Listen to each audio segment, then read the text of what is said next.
Hello and welcome to Bounding into Comics. My name is John Trent. I'm the founder and editor-in-chief at Bounding into Comics. And I'm joined by my co-host, Donald Edmonds. How's it going, Don? Wonderful. Ready for another We would like to welcome you. What's that?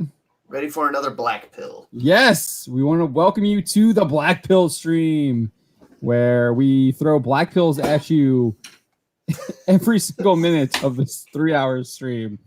No, if you're actually just joining us for the first time on the Black Pill stream, it's more of an ironic title. A lot of the folks in our chat we're kind of calling our Bounding live streams the Black Pill stream, so we decided to embrace it, call this the Black Pill stream, because we give a clear look at what's happening around the world in Hollywood, especially in Hollywood and in the comic book world, and face that reality. But at the end of the day, I am always hopeful that things will get better, but before they get better, they're going to get a lot worse. So that's, I guess, why it's the Black Pill stream. We're really honest about that. So that is the reason why we have that name. Second Amendment. I see we got a bunch of... if you're wondering where Spencer is, his internet was out for like all day, and he's just getting it back up. He says he's going to be joining us later, but he was going to be a few minutes late. So look for him a couple minutes later. Yes. But I do want to get to the chat here. We got a bunch of folks in the chat. Merkiel, Emperor of Corruption, is with us. Jay Lee, Father Christopher Miller is here. YouTube me, Resfergam. I think I saw some other people here as well. Roof Korean is here. Bobby Campbell is here. I think this is the first time I've seen Bobby Campbell in a live stream. He's always commenting on all of the uploads that we put up. So it's good to see you. He's asked, how are you feeling? Feeling pretty good. A little anxious, I guess. Caps are tied 2-2, game 3. I've been watching that, so I'm a little anxious about that. They're going into overtime. So just anxious about that. But otherwise, doing great. Things are going pretty well. Things are going good.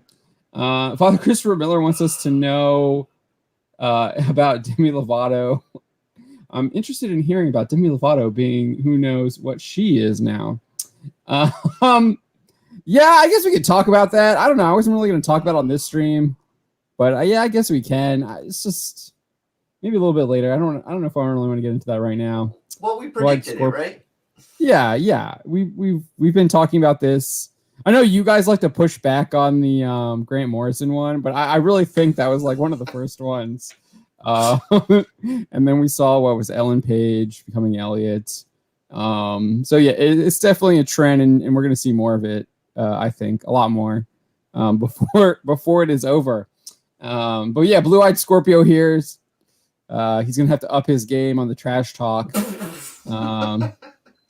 We'll see. I haven't been watching anything out west, so I really don't know. I know the Avalanche have been pretty dominant, but I have not seen anything out west. And it's really hard to know like how people are going to match up out of conference because we've only played in conference game or in division games. So, but yeah, I mean, I guess I'm getting a little distracted with the hockey. I know. Blue Eyed Scorpio. I know you're not trash talking. I was baiting you to try and start trash talking. So that was just me trying to bait you. Sorry. But we also got Revol Arvita is just joining us here as well. And then Fenrir the Ice Wolf is here as well. Oh, there is Spencer. How's it going? We just started. The Trap is here. What's up, everybody? Wait, the Trap? Maybe. Champ. It's been a day. An entire day of no internet. I don't know what Roof Korean's question is here. On your futa? I don't what is that a bad word? I don't know. Where's this question? I don't know what that is. Probably best that we don't. Okay, I don't know if that's a bad word or not. You don't know what futa is? No, I know if you put a P there, I know what that is instead of the F. I don't know what that one is. Deviant Pork is here as well. I think I missed. I thought there was someone else here that Zach Seven is here as well. Zax. Oh, okay. Resfergam is telling us it's hidden, so I guess we can show that. Okay.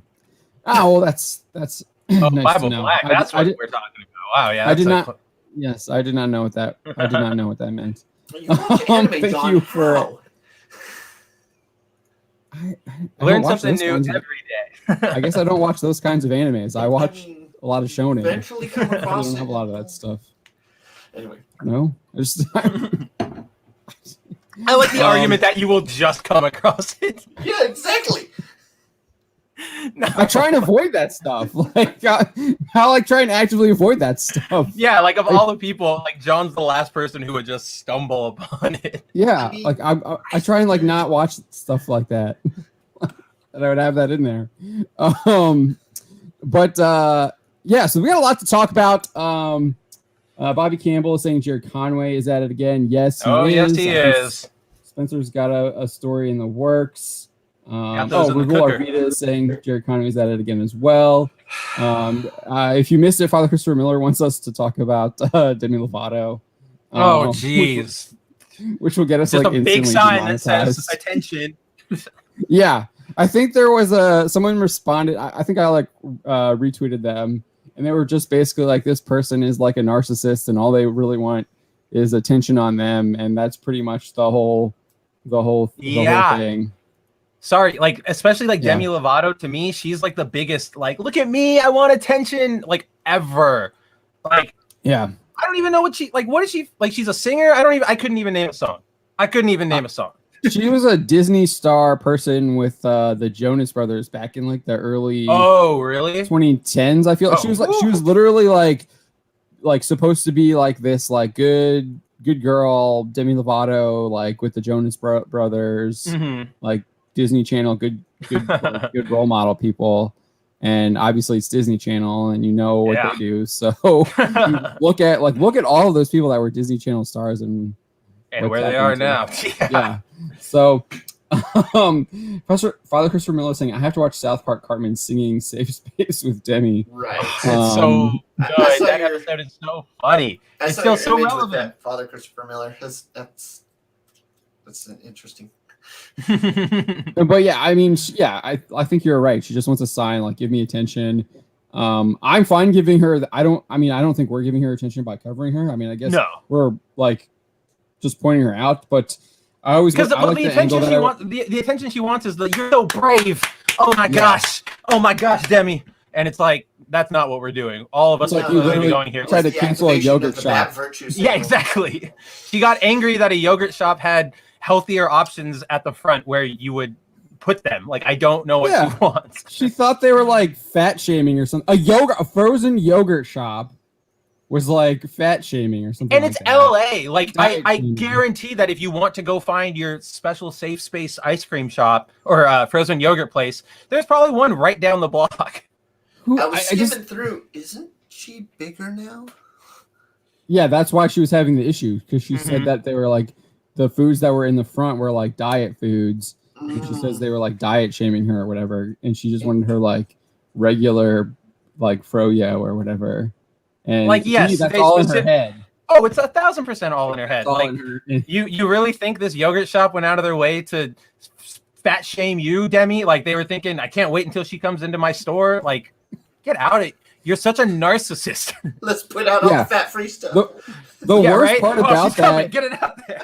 yeah, the worst part about that though is that they were The like, Demi box. we have all this stuff because there's like customers who have come in and have like celiac disease and stuff like that have Like to real eat, issues. Yeah. can only eat this stuff. So we put that up front so it's very visible for them to see. And they were just like, you had horrible service and you're terrible, blah blah blah blah. It's Yeah. just At the end of it, they doubled down, and she was just like, "No, you still shouldn't have done it. It's so disrespectful." And it's like, dude, you got. Take the L and move on. yeah. Rivul Arvita's already like, move along. Move on. So is Jalen. Father Christopher Miller, you're being outvoted here. So we're gonna move on from It's a democracy. Demi Lovato.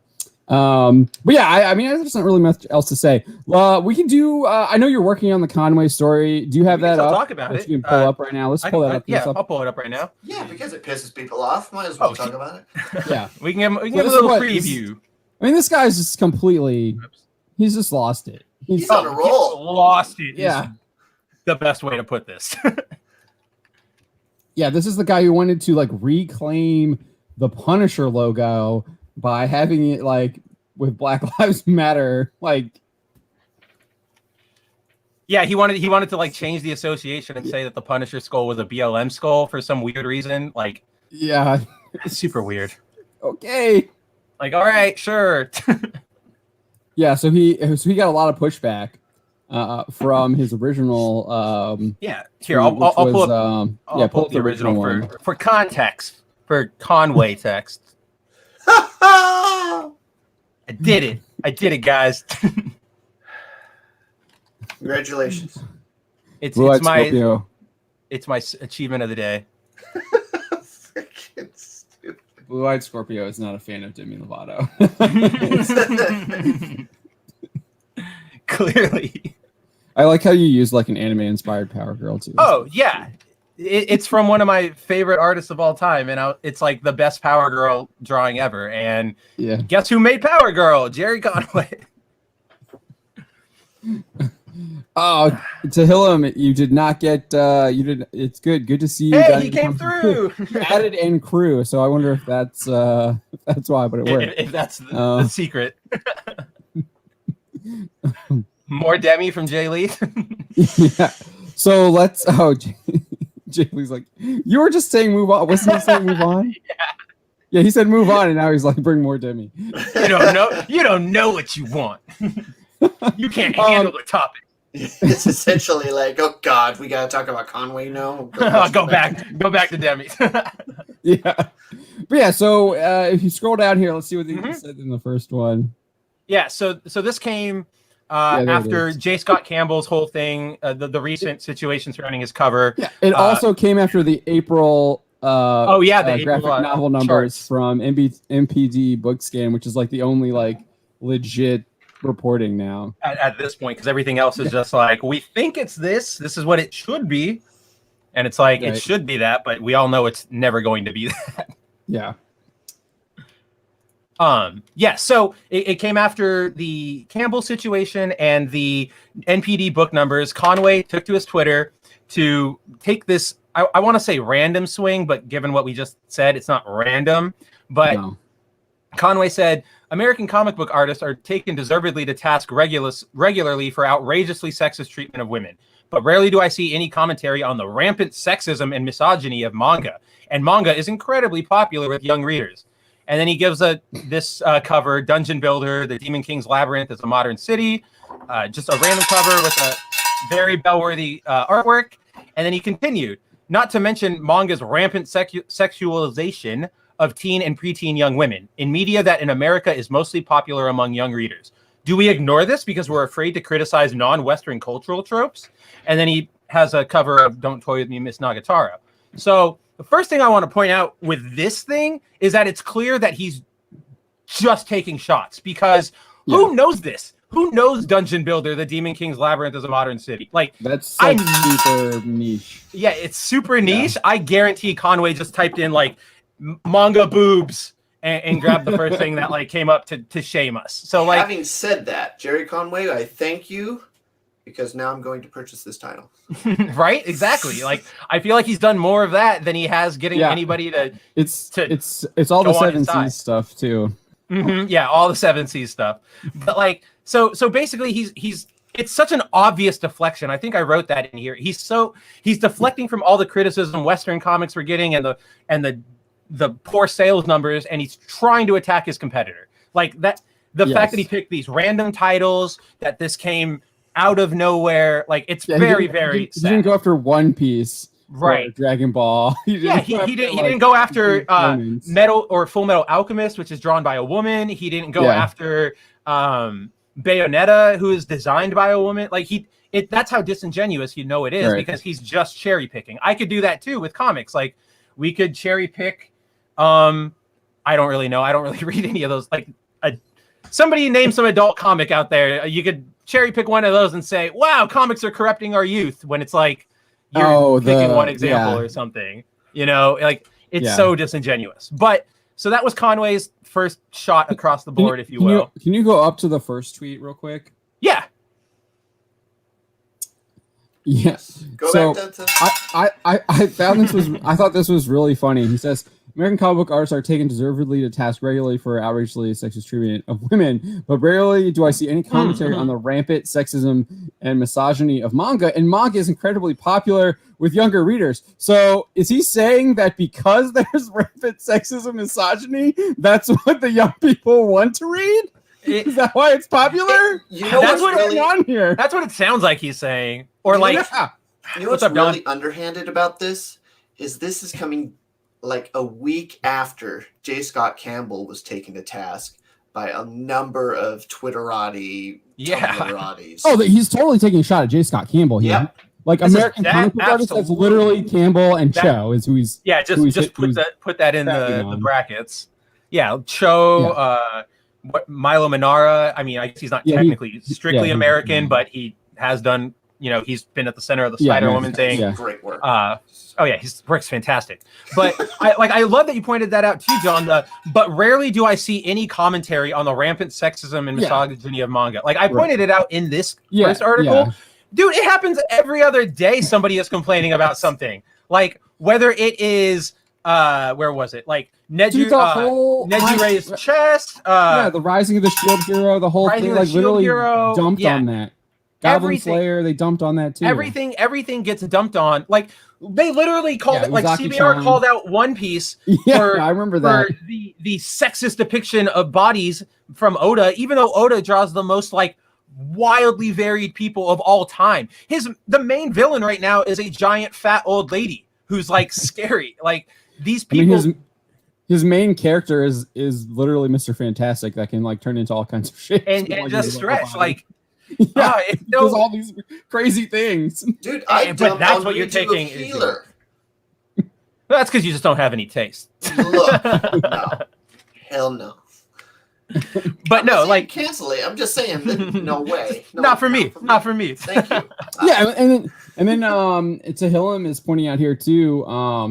We're seeing these like institutions are banning this stuff. We've seen it happen on Amazon. Where they're banning like the anime like statues and figures, stuff. And then I think there's I think eBay is getting in on that now too. eBay's getting in on it. Australia, Australia's getting in on it. So, but they're not banning Netflix. Which they're never. Or what was that other one we talked about a couple weeks ago? Like Generation. They're not banning Twitter. Like whatever. They're not banning Twitter. Isn't Generation? Yeah, Twitter. Seriously, right? Are they banning the hot tub streams? Oh, That's the article I currently have in the cooker. Kind of. They finally took the first action against hot tub stream. So against the ship. She's not. That's a big one. It's visibility. She's like, isn't she one of their biggest streamers? I thought she's like one of the names of Twitch. Yeah. So I consider that a pretty big dub for us, boss man. But so that's where Conway was the first time, just taking this really disingenuous swing, trying to deflect and honestly, like underhandedly attack a competitor. Like that's all that I can feel that this was. But then today or yesterday, Conway took back to Twitter to go, given the number of angry replies from manga fans to my post suggesting some manga art is pederastic and misogynistic, I can only assume there are lots of incels who beat off to drawings of oversexed preteen girls. Like, what is this? Like, are you effing kidding me? What? That's literally a 12-year-old insult. It is a 12-year-old insult, and it's also like the most disingenuous thing you could have. Every reply I saw to him was, I saw nobody screeching. I saw no reeing. I saw no insults. I saw insults, but it was like, dude, you're an idiot. Here's some proof. Like, what are you doing? Blah blah blah blah blah. This is the kind of thing you see when people don't have a response. Oh, I'm getting attacked. Look at that. I must be right. You guys are all pedophiles. Gosh, wow, look at that. It's like, no, we see what you're freaking doing. Yeah, you jack. Like, Jay Lee's like, the dude's bitter. That's very obvious. Well, yeah. And Bobby Campbell says he's jealous and out of touch.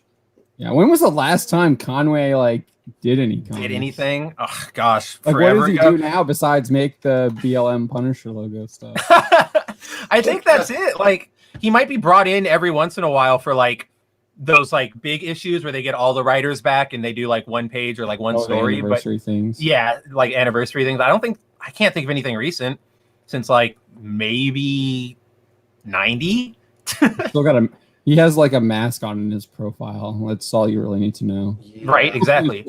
But also like Does he have pronouns too? I'm surprised he doesn't, but he is a passionate libtard, as you can see in his profile over there. Okay, yeah, passionate libtard. Okay. And like, this is what really gets to me is that Conway created Power Girl and freaking Carol Danvers Miss Marvel, like the original sexy One Piece Miss Marvel. And you like, I love those characters. I don't think that they're inherently like sexualized. Whatever. Like, I don't buy those arguments. But if this is where Conway wants to go, like, I'm gonna hoist you by your own petard. Like, this is what you get. Yeah, I mean, and I think that just proves that he's riding the tide of the wave that he sees that his tribe is on. He's got to try and stay with that tide and stay with the times rather than and by staying with that tide, he's almost getting drug under because it shows his hypocrisy. Isn't he part of the group that had to sign a thing saying we will not rape women? Oh, please tell me. I don't know if they. So that did he post that? Because I feel like that was just people. That was Tom King, wasn't it? Yeah, Tom King posted it. Scott Snyder posted that. They all like almost all of them posted it. It was so cringe. Like there was all of them posted. So cringe. Yeah. Like, did you need to take that? Did you need to take this? Did you need to make that pledge? Were you doing that before? Yeah, because that was after like the Warren Ellis stuff, and there was one other guy at the same time. I can't remember. Cameron something. Oh, the Batgirl guy who was who was the one who like kind of kicked off that crap with the Killing Joke homage cover. Yep. And then went, "Oh, I'm so sorry I made everybody sad at me. Please don't cancel me. It's bad. Don't do it." Yeah. But it's just like, I mean, this guy, he's gotten like, I remember like, I feel like Dean Cain took him to task at one point because he was making like idiot Punisher comments a couple years ago about like the police and soldiers using the logo and saying how like horrified he was by seeing these people use like a Punisher logo or whatever. That nobody guy's here with us. He says he also had that rant like a couple years ago where he just like called everybody racist, which I guess everybody does these days. But yeah, I remember we wrote about it. So yeah, that nobody guy says the same dudes praise internet thoughterry while denouncing hot chicks in anime. Yeah, I wouldn't be surprised if he does that. I don't know if he does or not, but I wouldn't be surprised.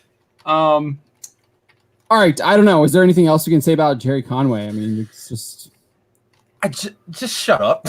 he's gonna keep going, and I guess we're gonna keep writing. We're gonna keep covering him because his profile picture isn't even just him taking a mask or wearing a mask. His profile photo. Where's the right window? Is he getting the vaccine? Punisher mask?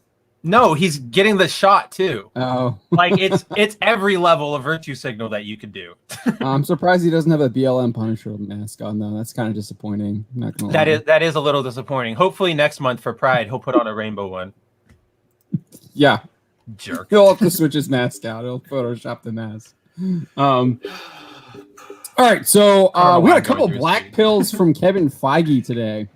Feige. So I did a video on one of them earlier, and I don't know how many of y'all watched that, but I did that one. Yeah, that one right there. Which one do we want to start with? The popularity one? Let's do the popularity one because I actually think that one's kind of interesting. Right? I think we can have a healthy debate about this one. But yeah, so he basically said that the popularity of comic book characters and comic book series does not actually factor in to their decisions to turn them into movies and films. So this came in an interview with Men's Health. I'm not sure if they published the entire interview because reading the article on their webpage, it sounds like they left they left a lot in the actual like the print version, that they want you to buy. Which who reads any? Does anyone actually read that stuff anymore? I really no. I don't think everybody anyone comes here. Yeah, I'm like tempted to just like go to like Wegmans and just like take a photo of Well, the thing. remember So I who had did that for like the Star Wars book? Somebody did that. Yeah. There's a that couple was so people funny. there. Yeah. There's like he was like, I'm at the bookstore right now. I'm just gonna take a snaps of this like High Republic book just to show you how trash it is. Like you're just like flipping through. It's just like, wow, this is really bad. Click. I was like, okay, thanks for sending it. But yeah, so he was promoting Shang-Chi, and he says here he was referencing X-Men in the Blade films. Yeah, at least that's what they said. The Men's Health said he was referencing X-Men and Blade. So apparently those are Marvel Studios films now, which I think was just kind of like, that was like, I get that, yeah, the X-Men are part of Marvel Studios now, but those films were not produced. No, they were not made by Marvel Studios. And neither was Blade. Kevin Feige worked on them as a producer. Yes, he did. Under He worked on Laura X-Men. Schuler Donner. Oh, I didn't know that. He was an associate producer under Donner. Yes, correct. Yeah, he was kind of like the before he came over to MCU, because remember the X-Men movies were like 2001, early 2000s, whereas Iron Man didn't come out till 2008. Yeah. Mm-hmm. But yeah, so he's referencing the X-Men and Blade films, and then he says that sort of proved early on that it wasn't about how famous the character was, but about how great their potential was for becoming a cool movie or series of movies. Or I think that's a typo. And then he added, and Shang-Chi has had that potential for so long. Oh, Shang-Chi. Shang-Chi. Yeah, I don't believe that. I don't believe that for a second, by the way. So they reference this they reference this like big book that he has that has like all their stuff in it. I wouldn't be surprised if it was in there. I'm sure it was in there, but it's like it's in there behind Nova. Like right, exactly. Behind Namor. Like behind Fantastic. Fantastic Four probably wasn't in there because they didn't have him at the time. It's literally scraping the bottom of the barrel for more food. And I think Namor is a little bit more. Was a property kind of toss-up. I think Universal still he was weird. Tied up with it. Yeah. Feige says they have it now. I think I read something where they have Namor, and they're able to do Namor. Cool.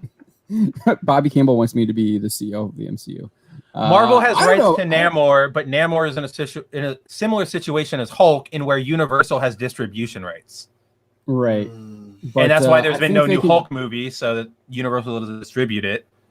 Right. I don't know. It's weird because Comcast is actually like the one company that will like when all these like deals go through, they're the ones who like will like grab up the scraps. Mm-hmm. So like the Disney Fox deal, they grabbed up some like Fox stuff that what Disney was supposed to get, but I guess like through like the deals or whatever Comcast. I said they were going to do that. They might do that with the Warner Brothers thing too. They might grab some stuff too as well from that. So they're just grabbing that stuff. But yeah. So if we scroll down a little bit more, I'm not sure if there's really anything else he kind of says about that, because that's pretty much the gist of what he says. Oh yeah, here. So this is what the guy says. So there's obviously there's obviously more info that they didn't like quote, but instead the guys like the Men's Health writers summarize it, and his name's like Evan Romano. And he says, and because Shang-Chi is a fairly obscure character, the studio can rewrite and modernize his story in ways that would be far less noticeable than updating more widely known stories like those of Captain America, Spider-Man, or the Incredible Hulk. So he's basically saying like we can change all of these characters because people won't know, don't know, or don't care. And then this was interesting too. So Feige would also indicate Shang-Chi received top billing because he appeals to China. He says it's about having a foot in both worlds, in the North American world and in China. And Simu fits that quite well. So for that part, it wasn't like, to me, the way the article was structured in Men's Health, it was referring to like how they were distributing the film, like where they were distributing it in North America and in China, rather than like the actual like Shang-Chi character having a foot in China and in North America. But you could probably interpret it that way as well, because the trailer that we have seen does show him in America and in China, and like having those like two worlds competing, or I guess. Yeah. But the way it was structured, it was more about box office like appealing in China to me. So because of the things that are happening with this movie in China, are they going to cut out the China parts now? And they're just going to leave the American parts? That would be I don't know. hilarious. I would assume that there's I would going cry to from laughter. I mean, remember, this movie was supposed to come out like last year, November or whatever. I feel like October or something, but it's been pushed.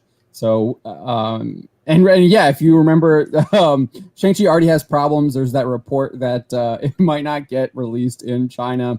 We know that there's at least some Chinese social media users that are calling on the communist government to make sure it is not shown in the country. They want to keep it out. They want it banned. And they want it banned because they think Fu Manchu is a stereotype. Even though Fu Manchu is not in it, and they renamed him Wenwu or whatever, he's still like reads like Fu Manchu. But they don't like that. They just like they're like, you think we're fools that we're gonna like you just renamed a character and he's still the same character? We're gonna fall for that. This is an insult. I mean, they're right. No, they're completely. Yeah. My favorite part about that too is where all the Chinese fans being like, they're just pandering to us. Like that. Like, what are they doing here? They're just mishmashing Asian things together and saying, "Go Chinese!" Like that was my favorite. Yeah. That clearly, like, their pandering isn't even being bought by those people. See, the Asian it's so obvious. Very smart. Yeah, it's so like the Mulan film. It was so obvious that they were pandering to them there too. And then like you have like literally the director like saying that it was like, yeah, we were working closely with like the CCP to like make sure that it would like appeal to China, and then like it bombed. Like it was like right. It's like maybe you should just like create movies and then if they like it, they like it. Right. It's great, like good movies. And usually they'll like it. Like My Hero Academia is like crazy popular in China as well. And that's a Japanese property, and it's not like Hirokoshi went out and was like, yeah, let me just like create this, like a couple characters here. Here's a Chinese character, and we're gonna have a Chinese arc where they go to the China school. Like, no, he definitely didn't do that. No, and it's like massively popular over there. So it just shows how look at a lot of the stuff that is kind of eternally popular, like our superheroes and things like the original Terminators and Rambos, because they weren't pandering. Somebody just wanted to make a freaking story. Like, I want to make a story about a robot that comes back from the future. Not, I want to make a story about a robot that comes back from the future, and it needs to be a like thesis on women's rights and the border crisis, which is what Woke Fate was. Like, that's the huge difference here. I also don't understand it, because like the MCU is actually popular in China. At least it was up until like this stuff when they started pandering or after Endgame. So it's like, I don't like, it's just so strange to me that they would just make this like, I mean, it's not strange. I get why they're doing it. It's clear, but it's just if their whole idea is like, we need to get more in China, like you're already having like really good success in China and in North America, and all of a sudden you want to do this change. It's for themselves to go, we're so great, look at us, give us an Academy Award for themselves. Right, exactly. Here's the thing too. Crouching Tiger, Hidden Dragon. No white people in that movie whatsoever. No black people or Mexicans. Absolutely no diversity whatsoever. Great fucking movie. What are you talking about? That movie's completely diverse. There are no white people. That's the most diverse you meet. That's what I've learned. Just saying, great movie, and it didn't need to pander to American audiences. No, absolutely not. Yeah, it's like I saw someone commenting on our Twitter. They were like, my favorite character is Power Man, and I'm a white guy, but like the woke people now would say like that couldn't be possible because I'm white. I can't relate to Power Man. It's like one of the weirdest things, like rhetoric in this entire time is, or in our society, Hong Kong, is that like, oh my gosh, I got so caught up on that Joker joke, I forgot what I was going to say. Just skip me. I'll come back to it. Wait, what was the Joker joke? I just said we live in a society, Hong Kong. Oh. And then I totally forgot what I was saying. Well, as a mixed person, you're like, what the hell? Because you're locked in these two worlds. Yeah. Like, okay, so I'm not supposed to like this because I'm not supposed to identify with this. But I don't care about identifying with this character because the character is written well enough that I can believe their story, that I can get along with the history that they bring into the narrative. And I can understand that they're going through a journey to get to that conflict point and they have to overcome that conflict. That makes me identify with the character, not the fact that they look like me or they have the same skin color as me. Nobody's had the same skin color as me anytime. Ever. I don't see a half Filipino on screen. No, Dave Bautista. But guess what? He's fucking covered in makeup most of the time. So I don't identify with him. And he's Drax. He's a fucking space alien. I don't care about any of that. I can't identify with a space alien. You know what I can identify with? A hero's journey. Somebody who's the character of the space alien. Him wanting revenge for the death of his family. Yeah, exactly. His personality, his character. That's what I was trying to say, is that I don't understand what happened in these people's brains to go, if you're not exactly one-to-one me, I cannot relate to you. Like, I've related to so many characters across time. Like, I'm in the same boat as Dawn. No Filipino characters, or even like actors for that like matter. The only Filipino actor I can think of is the main love interest in that weird CW show, Crazy Ex-Girlfriend. My ex-girlfriend used to watch it, so that's how I know it. But like, that's the only thing.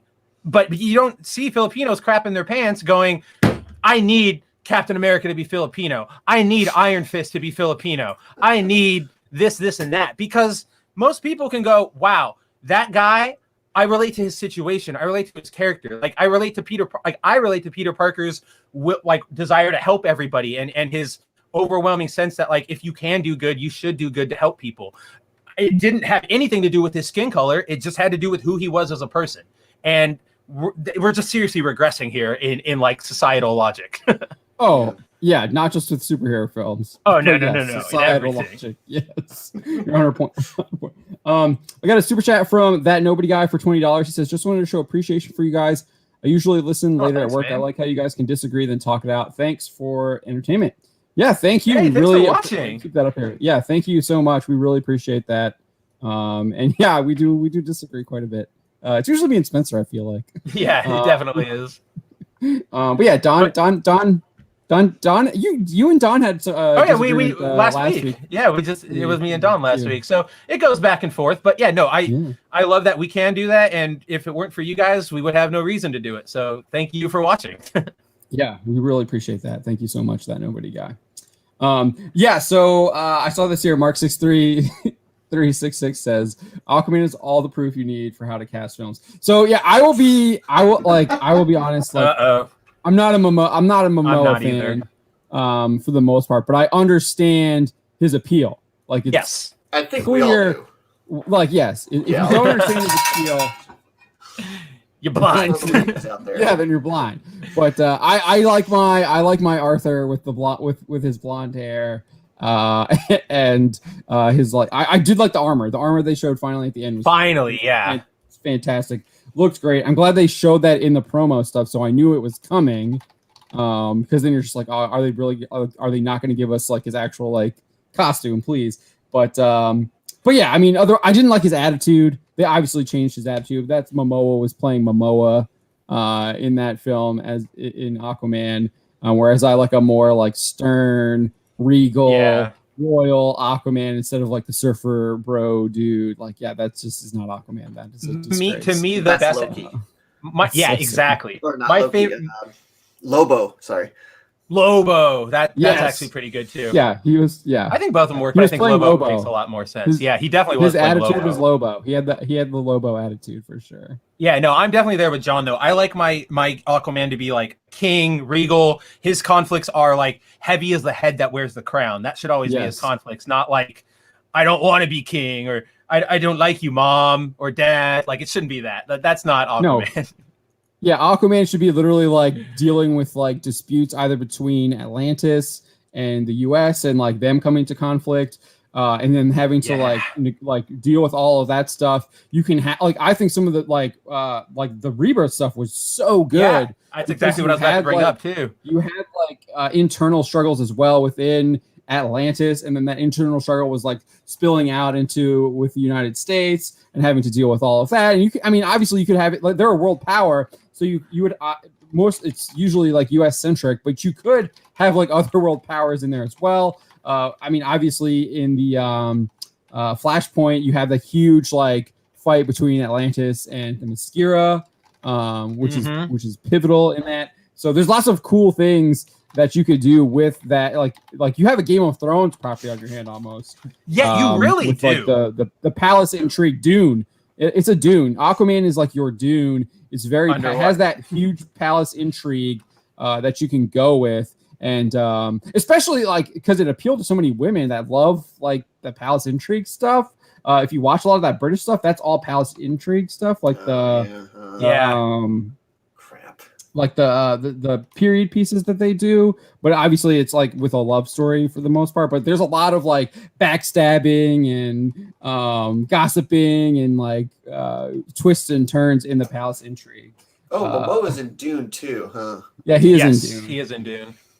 But he the character he plays, he's not. He's like a side guy, right? Like he's not like a main character. He's a soldier guy, right? He's like his trainer. I feel right. He's the trainer. Duncan. Yeah, isn't that who? I thought that was Oscar Isaac was Duncan. No, Oscar Isaac is Leto. Yeah. Oh, that's right. That is right. Yeah, I'm pretty sure he's Duncan. Let's see. Yep, you're right. He's Duncan. Yeah, he's Idaho. Duncan, right? Idaho. Yeah, Duncan, Idaho. But yeah, the rebirth stuff for Aquaman was great. Tehillim said it was really good too. I enjoyed it. I'm blanking on the author. On the who? The author, the writer. Oh, it wasn't Johns. Johns was New 52. He writes 40K stuff too. Dang, I forget. So I'm looking at Dan Abnett. Abnett, yeah, he's great. I knew he wrote a bunch of the 40K stuff, and I knew I had one. So I was like, I gotta grab it. I can reference it. Yeah, but yeah, his stuff is really good in the 40K stuff too, and his Aquaman run was fantastic. Especially when he was working with. You have this Game of Thrones. You have this like Game of Thrones setting, and you could have so much like. I would love to see like Aquaman doing like political intrigue, trying to. Keep peace, and then when he's like pushed to the very edge by like black mana, he can fight. You can have your superhero fight. I think that would have been rad. Seeing like the king finally have to do what a king has to do. I don't know. It's just so much more potential than what we got. So Aquaman is an old school general, like king in general, where he leads his troops into battle like himself. Like he is Alexander. Right. He's not sitting behind the lines. He's on the front lines fighting. Oh, there's even more. I know. God. I didn't know there was this one. That's why I just brought it up. Is this a fan? Is this real? No, these are apparently from it. I knew the first one was real. I hadn't seen this one. WB's animation is just. Oof. It's gonna tank badly. That's like a blob. Mira is like a blob, man. Oh my God. She's worse than Cal Art. So, like literally, look at it's like two dots in a line, and the eyebrow is a unibrow. That's what Chris Neville was saying in the chat a second ago, that Amber Heard's gonna have to skip she's gonna have to let her eyebrows grow out if she wants to keep the role. She's gonna have to do like donut days like every day. Donut day.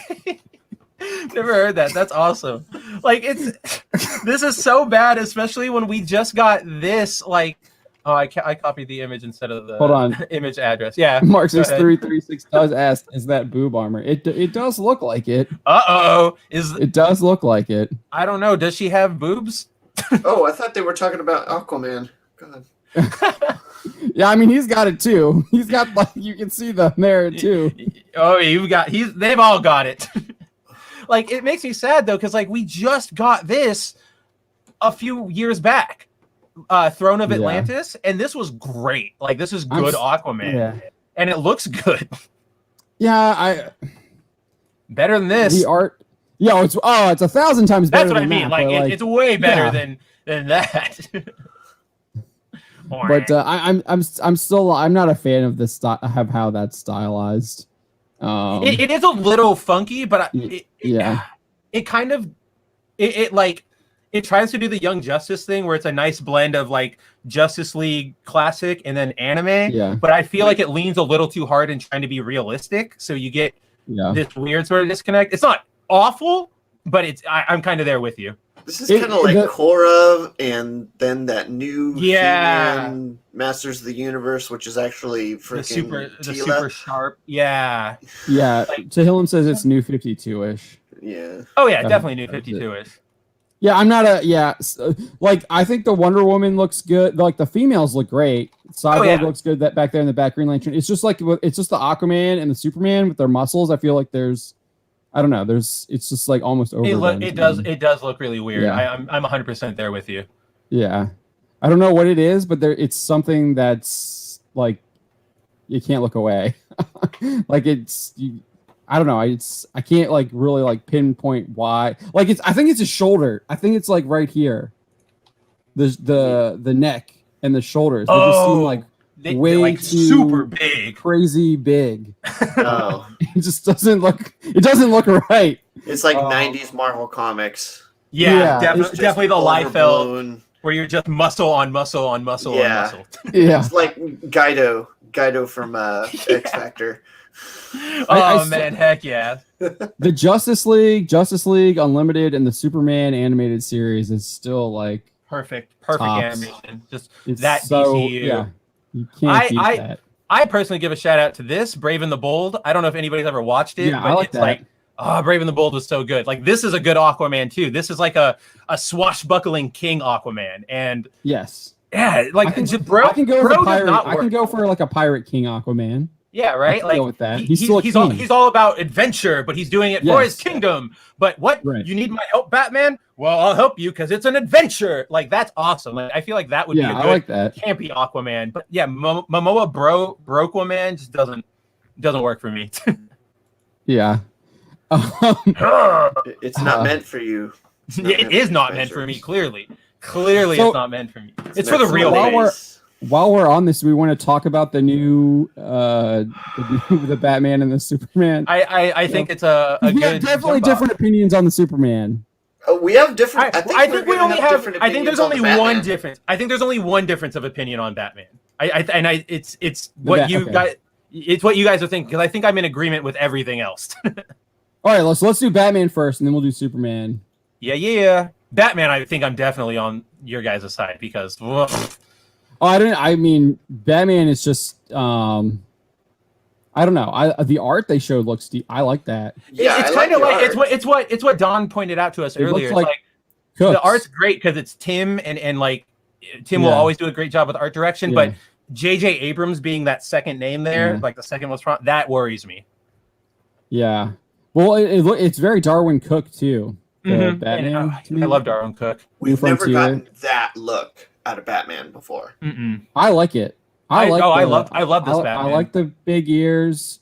I like the Mary Kelly Jones slanted eyes, where he's just like really serious, like he's just kind of like constant scowl, like the scowl. I like how he's got the dread chin going on. Super, you gotta have that super strong chin for bats. It's the only part of him you can see. I like the artwork here is really I like it. I'm a fan. Even like the clouds in the moon. The only thing that's kind of missing is the bat symbol up there. Somewhere, like over here in the right, it could have been like projecting behind. That's like the only thing that's missing is the bat symbol. But yeah, the city looks pretty good. If you scroll down a little bit more, I like how it's over top of the city. I like how it's positioned. It looks really good. His cape also looks like it's huge, very Kelly Jones-esque too. Yeah, it definitely feels like they're Kelly Jonesy in here. I love it. So I like it and it says they're going for that noir vibe, and I like a noir Batman. So is that a Gotham City PD blimp? Where in that right corner? No, that is his signature. Oh, okay. Yeah, I know. We're going to go back to the animated series now. Yeah, that opening. The one time in the 90s when a giant metropolitan city was regularly patrolled by blimps. Chris Neville's asking who's main. I don't think they actually announced any creatives aside from who's executive producing it. And this was the only image that they released. Whereas like Superman, they had the title card and that image of Clark, Lois, and Jimmy. Yeah. And then they actually released more of the creative team and a lot more of the producers and executive producers. But they only announced Reeves, Abrams, and Tim. And to me, those aren't the people who are going to be running the show. Those are the executive producers. They're funding it. They'll maybe be putting their input into it. But if you're I feel like they're going to be the baseline. Like they'll just set up like, this is what we want. Bruce Timm will give the art direction. Abrams and Reeves will be like, this is kind of the story direction we want to go in. Go. And then kind of like with Jack Schaefer, the showrunner will just do whatever they want to do. Now that's Marvel though. I don't know. That's true, but DC. It's true, but so DC, they got to bring in a director and a writer and stuff. Oh, they're actually going to. Okay. They're going to handle it. I would assume so. They just haven't announced that yet. I feel like it's more traditional, like animation, TV. You scroll down. Who wrote TAS? We'll just go through it. Do you want to go through the whole statement? Yeah. Well, let's just read the whole story here. Yeah. Yeah. Warner Media is hoping to capture. Okay. Just because the press release starts up here, that's what you wanted. This is actually like this is where we do want this information here too. In a press release, Warner Media details the series will be a quote reimagining of the Batman mythology, and then later on we go on to state that they will quote once again reinvent Batman and his iconic rogues gallery with sophisticated storytelling, nuanced characters, and intense action sequences, all set in a visually striking world. And the visually striking is there, like that. Poster is visually striking to me. That other language, though. Yeah, I saw someone on Twitter was like, that means everything is going to be like race and gender swapped, and the characters are going to be completely changed, and they might not be recognizable. That's kind of what it sounds like to me. Yeah. I mean, I will say, like, they used reimagine, but then they went on to say, like, reinvent. And then they had sophisticated storytelling and nuanced characters. Those aren't usually like the code words that they give us when it's like really that bad. So I don't know if whoever is doing their press releases is like caught on to that. But I don't know. But yeah, reimagining and reinvent are usually two words that are like huge red flags. Those are red. Those are definitely red flags. Yeah. Yeah, and it's not like it's so like when you do an Elseworlds story, it's not like I'm reimagining Batman. It's like, no, we're telling an Elseworlds story of Batman in like the early 20th century with Gotham by Gaslight. Saudi Arabia with 1001 Gotham Knights, like that kind of stuff. Like that's not nobody like ever says reinvent. It's like we're doing an Elseworlds Batman story or whatever. No, reinvent's a huge red flag. And then I also think when they specify like nuanced, well, not nuanced, but iconic. Like when they go, we're taking these iconic characters to a new generation, or we're bringing these iconic characters back. It's like, so you're bringing the character back, but they're not going to be who we're expecting them to be. They're going to be Gimp Mask Riddler. Did you guys see that? Oh my god! Yeah. I mean, we kind of already. We did already know. I'm just seeing it in like full detail is just a little more full like glory. Yeah. And then I saw that was trending on Twitter. I had originally thought horrible. Oh yeah, Catwoman looks awful. I think Dawn might have actually sparked this. Either Dawn or JB sparked this theory in me that Riddler's, because like the first trailer is like really low quality, like you can't really tell what's going on. It's all dark. One of those two said that Riddler's mask might have just been like a quick duct tape thing to kind of like hide his face and then kind of freak out Batman. And I thought that maybe could have been something, but that's clearly not what they're doing. Like that's clearly his like supervillain mask. It's even worse because he duct tapes that guy, like the guy that kills or whatever. Exactly. So he's literally like creating his own mask on other people. That I don't know. That's not clever. It's really not clever. It's really not clever. It's like instead of like leaving riddles at the scene, he's just gonna leave like Bazooka Joe knock jokes with the answer like on the reverse side. Like that's gonna be the depth of this riddler. Vintage Comic Club says, "How can they say reimagine when we know that they have no imagination?" True, it's true. Well, if they say Paul Dini, then... but if they do, then this will have more faith. They don't. But they haven't yet. They don't say. I actually wanted to bring this up too. We'll talk about this a little bit later. Let's keep going down here. I know we'll get back to Riddler because I do want to kind of talk about that, but a little bit more. But so they are going to say they said they're going to use state-of-the-art animation techniques and technologies available. So it's this guy, young adults and classic. I guess that's like Warner Brothers Kids, like that's their department name. They got weird department names. Yeah, it is super weird. And then the Cartoon Network boss, Sam Register. So Register said here, Batman the Animated Series was a masterpiece. So they're telling us that they want this to be as good as Batman the Animated Series. Like he's saying that right there. Batman the Animated Series was a masterpiece that shaped the perception of the character for an entire generation of fans. It is in that spirit that we are bringing together three master storytellers in JJ, Matt, and Bruce. We know Bruce Timm is pretty solid. I mean, I think lately he's not as good. What has he done lately? What have you done lately? I just don't know. The Killing Joke. People did not like. People did not like the addition that he added. Yeah, that was quite odd. And there's been like a lot of the more newer entries of the DC anime have just they haven't been like the stuff we were looking at just a second ago. They haven't been as good. Like the Dark Side War stuff is good, but I don't know. Gotham by Gaslight was okay. That was okay. That was super disappointing. That kind of had the most potential. And there was something else that I tried to watch the animation was terrible, and I didn't like it, and I just turned it off. I think Tehillim's right.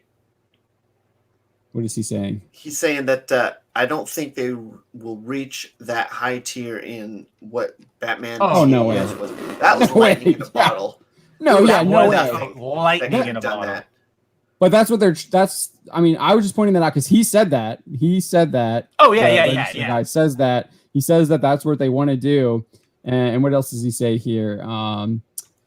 Each with their own intuitive understanding. So this is concerning too.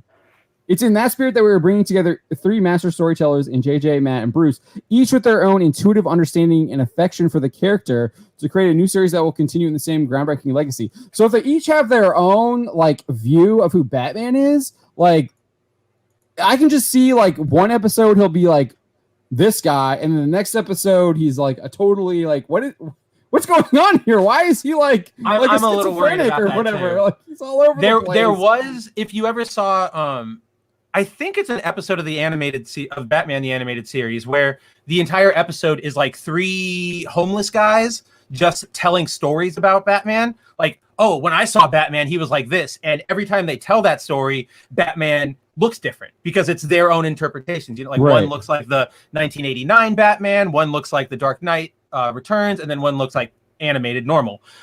That's cool. That's how you do that idea. I'm with John here, where if you have three cooks in the kitchen trying to write one continuous version of this character, you're going to get some really weird, what's the right term? Like character plot holes, like inconsistency.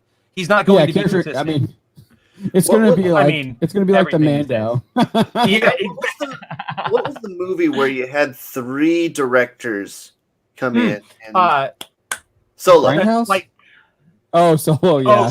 You mean in real life? Yeah. Solo. Solo did that too. Yeah. Ant-Man had two. That's all it's just like. Pretty much all of the Star Wars movies have had one. Yeah. The Disney ones. Mm-hmm. I mean, what does JJ's Batman collection look like? What's his long boxes?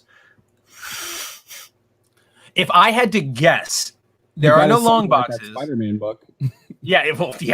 That awful Oh yeah, his kid wrote the damn thing. Huh? His kid wrote the damn book where Spider-Man has a son and that son becomes Spider-Man. Like if that's not self-insert, like I don't know what is. Like get out of here. Well, yeah, JJ wrote it with his son. Like he co-wrote it. Yeah. Dang, what was I gonna say? I don't know. Long box. Yeah. Oh yeah, his long boxes. I imagine his long box is filled with whatever graphic novel gets advertised around any given movie. You know, like how they always go like revisit your favorite Batman stories, and it's always like Killing Joke, Long Halloween, and like randomly Batman Inc., which nobody should just dive into because that's so complicated. But like it's gonna be weird. I don't know if I really follow. It's kind of really strange that no one does Dixon like that Dixon's Bane story. The Dixon's Bane, the Nightfall. Nobody does Nightfall. Nobody does No Man's Land. Nobody does a lot of that 90s stuff. Azrael never really gets touched. I think it all has a lot of that stuff is very 90s screwy, especially Azrael. But I think it has the potential under a good writer to come back and be used really well. I thought they did Azrael well on Gotham. I'm not gonna lie. I liked how I never saw him on Gotham. Kind of, they had real well in the games, from what I understand. I liked him in the games. When he leans harder into that religious bent, I like Azrael a lot more. Like so in Gotham, they definitely took a lot of liberties with his character because he was actually one of the main villains who had like recruited he was like I don't know, he was a main villain, and then something happens with his brain, and then he thinks that he's Batman, and then he becomes he thinks that he needs to be the savior of the city, and then he becomes like Azrael, and he starts like fighting for kind of justice or whatever. Yeah, so they definitely took a lot of liberties with him, but it worked for what I mean. Gotham took a lot of liberties, but it's a good translation. It is like translation from the comics to that specific scenario. It worked for Gotham. That's what I mean, to that specific Gotham scenario. Not like in general, but like for what Gotham was, it was a good translation. Yeah, for what Gotham the character. Yeah. I do the guy who does who plays the Jedi in Fallen Order. That guy, like, he should have been the Joker. There's this one scene where he's Cameron something. Monaghan, yeah. Oh, Dominic Monaghan. Dominic, yeah. Wait, there's this one. No. Yeah, no. It's got to be Cameron. Dominic Monaghan, somebody else. Oh, okay. It's Cameron I'm thinking the Hobbit from the Lord of the Rings. But there's this one episode where they rob they hold up a school bus full of cheerleaders. He's got like a huge gas truck, and he's like spraying the bus going up and down, spraying the bus with the gasoline. What? And then the police show up, and he does his like best Jack Nicholson Joker impression, where he does like this like jump spin with the pistol and then starts firing it, and I was just like, oh my god, I loved it. That's awesome. Because he did the jump spin, and he was just like all about like creating chaos and everything. And I really like the way that they wrote him, and he did a great job acting. And I'm just like, I have heard that he is like one of the best parts of Gotham.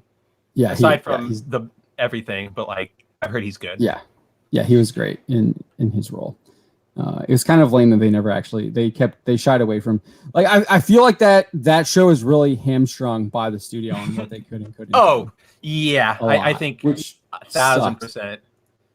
I mean, look at the fact that he had to wait until the end of the show to get his very bad bat suit. Yeah.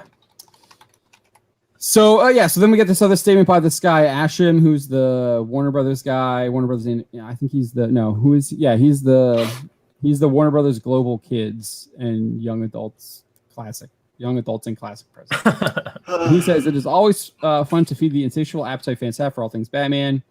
Batman Caped Crusader will entertain first-time and diehard fans alike. And with such an impressive creative team in place, we know we have another future Batman classic in the making. So they're counting your eggs. They're counting the chickens before the eggs have hatched. Oh yeah, they always do. They always do. We already have 2 seasons planned. For this one, they don't. Superman is the 2 seasons. I don't think okay. they didn't announce how many for this one. But if you keep like that's all they give us is Abrams, Reeves, and Tim, and they didn't give any other details in the press release. So I think that's it. If you go down and that artwork, yeah, that's the animated series. Yeah. Oh yeah. So no, I think Don means the poster. Like they released the statement and then that's what they released. Yeah.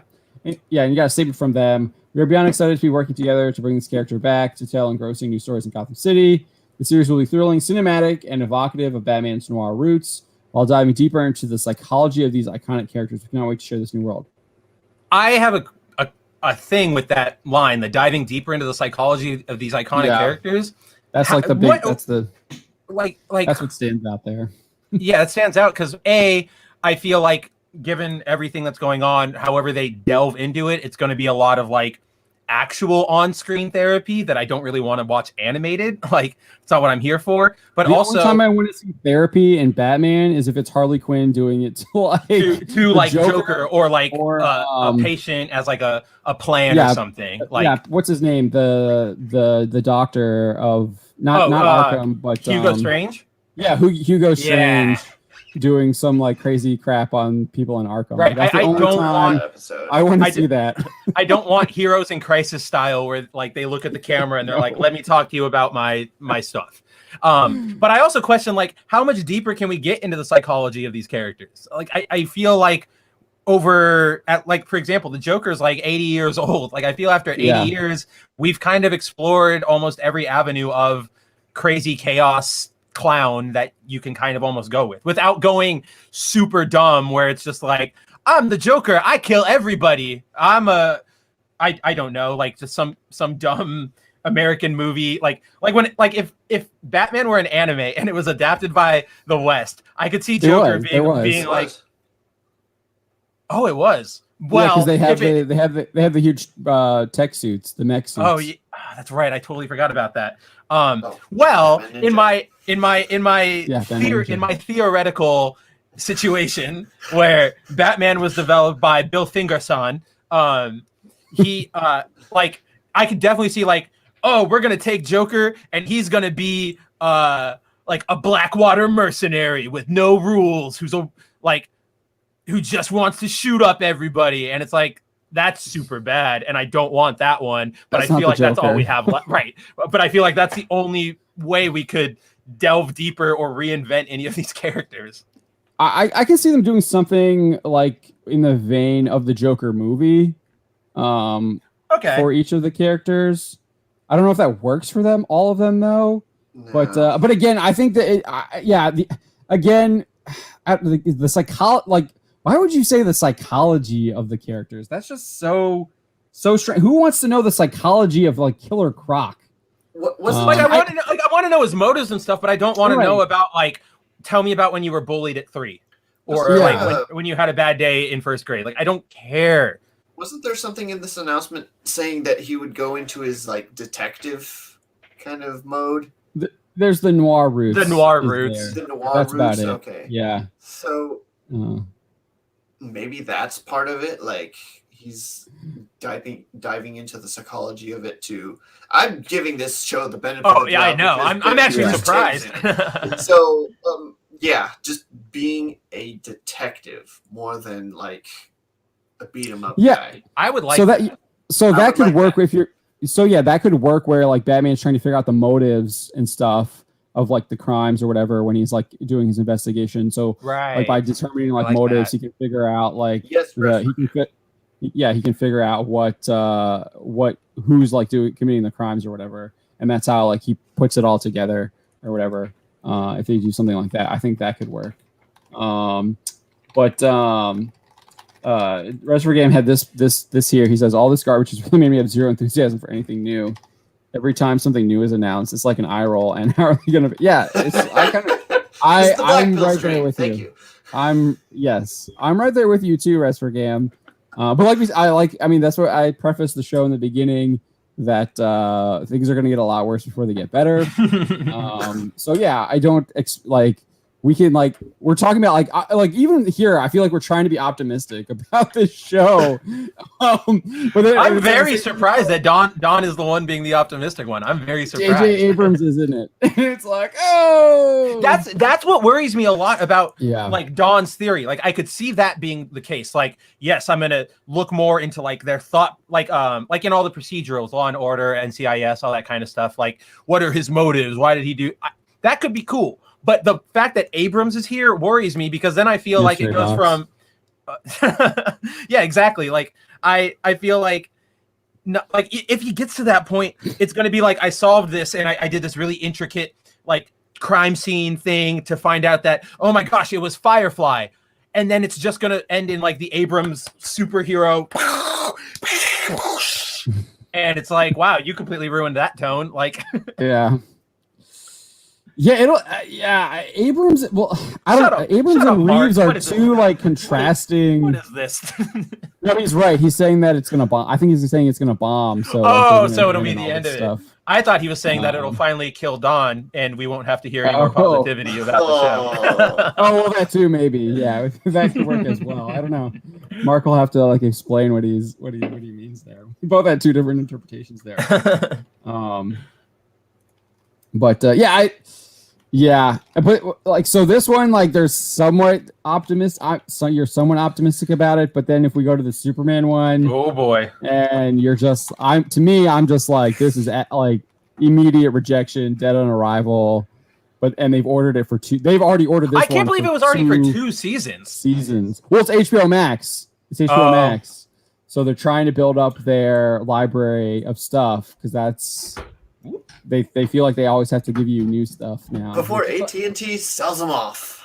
Burn all the AT&T money.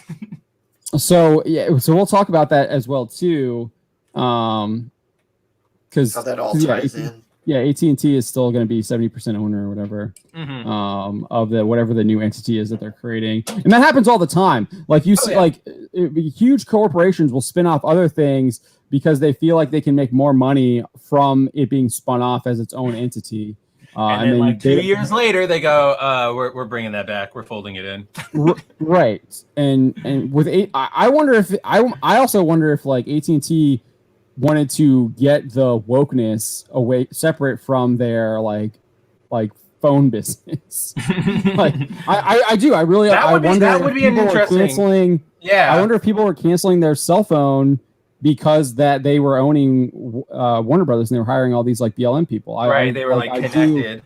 I am like interested because instead of that, you're like saying like, this is AT&T. AT&T owns this now. Like it goes, they're the top dog. So like, I mean, that's how like AT&T can like tell these people to like get in line if they want to at that point. If they wanted to, right? Yeah, if they want to. But yeah, so we got this. I'm going off a tangent there, but we got this new one. Of course. Jimmy Olsen is getting race swapped again, just like he did in the Supergirl series. At least in Zack Snyder's vision, he was executed as a CIA agent. He didn't. The last time he was a redhead. Kind of. There's like 2 of them. Snyder had 2 Jimmys. The first one was executed. Jenny. No, he had Jimmy, the one that was executed, but then there was Jenny Olsen. Their attempt to race or gender swap him in Batman versus Superman. Remember her? Huh? Yeah. So do you remember? You I know you guys have seen Batman versus Superman. So yes. At the Daily Planet throughout the movie, there is I think she's like Indian, like a little brown woman who's kind of part of the Daily Planet crew. And at the very end, she gets like trapped under some rubble, and like Perry goes into Lawrence Fishburne goes to prop her up. Saves. Okay. Yeah, that is supposed to. Her name is Jenny Olsen, and she was supposed to be Jimmy before. I guess there was backlash, and then Snyder gave us Jimmy in Justice League, who gets executed. Okay, yeah, I guess I missed that. That was like, but yeah, they do not give her a lot of attention, and I think they maybe say her name once in like her first, like the first time she's on screen, so you can go, oh hey, Jenny, that's Jimmy, okay, and then they don't touch on her again. And then Jimmy was killed in Batman v Superman. Justice League. Yeah. No, I think he's killed in BVS. Yeah. He's killed at the very beginning. Yeah, that scene is that is BVS. I always get BVS and Justice League confused. Yeah, I think that's easy to do. Honestly. All right, so this is the image that they gave us. We'll see it again later in the article. But yeah, Lois is right there next to Clark, and that's Clark. He's missing his glasses. No, he's got them on. Does he? Yeah, they're just smushed up. Where's the one on his left eye? It's smushed up. Like Lois is pressing up against his face and the other glasses are going up. They didn't draw on like the arm for the right side of his glasses though. That's really weird. Okay, yeah. I see that I see it on his right eye. I don't see it on his left eye at all. It's just up. It's just up. You don't see it really? I don't see the bottom of the frame. You don't see that right there on his eyeball? Like right under his eyebrow? Okay, there it is. I see it now. Okay, yeah. It does blend in with his hair and Lois's hair, so I don't blame you for that one. Okay, I see it now. Okay. Yeah, it's crooked. She's doing she's doing the Buzz Lightyear, the idiots. Yes. Idiots everywhere. It's everywhere. Yes, it is. All right, let's so this one is there's no hope for this one.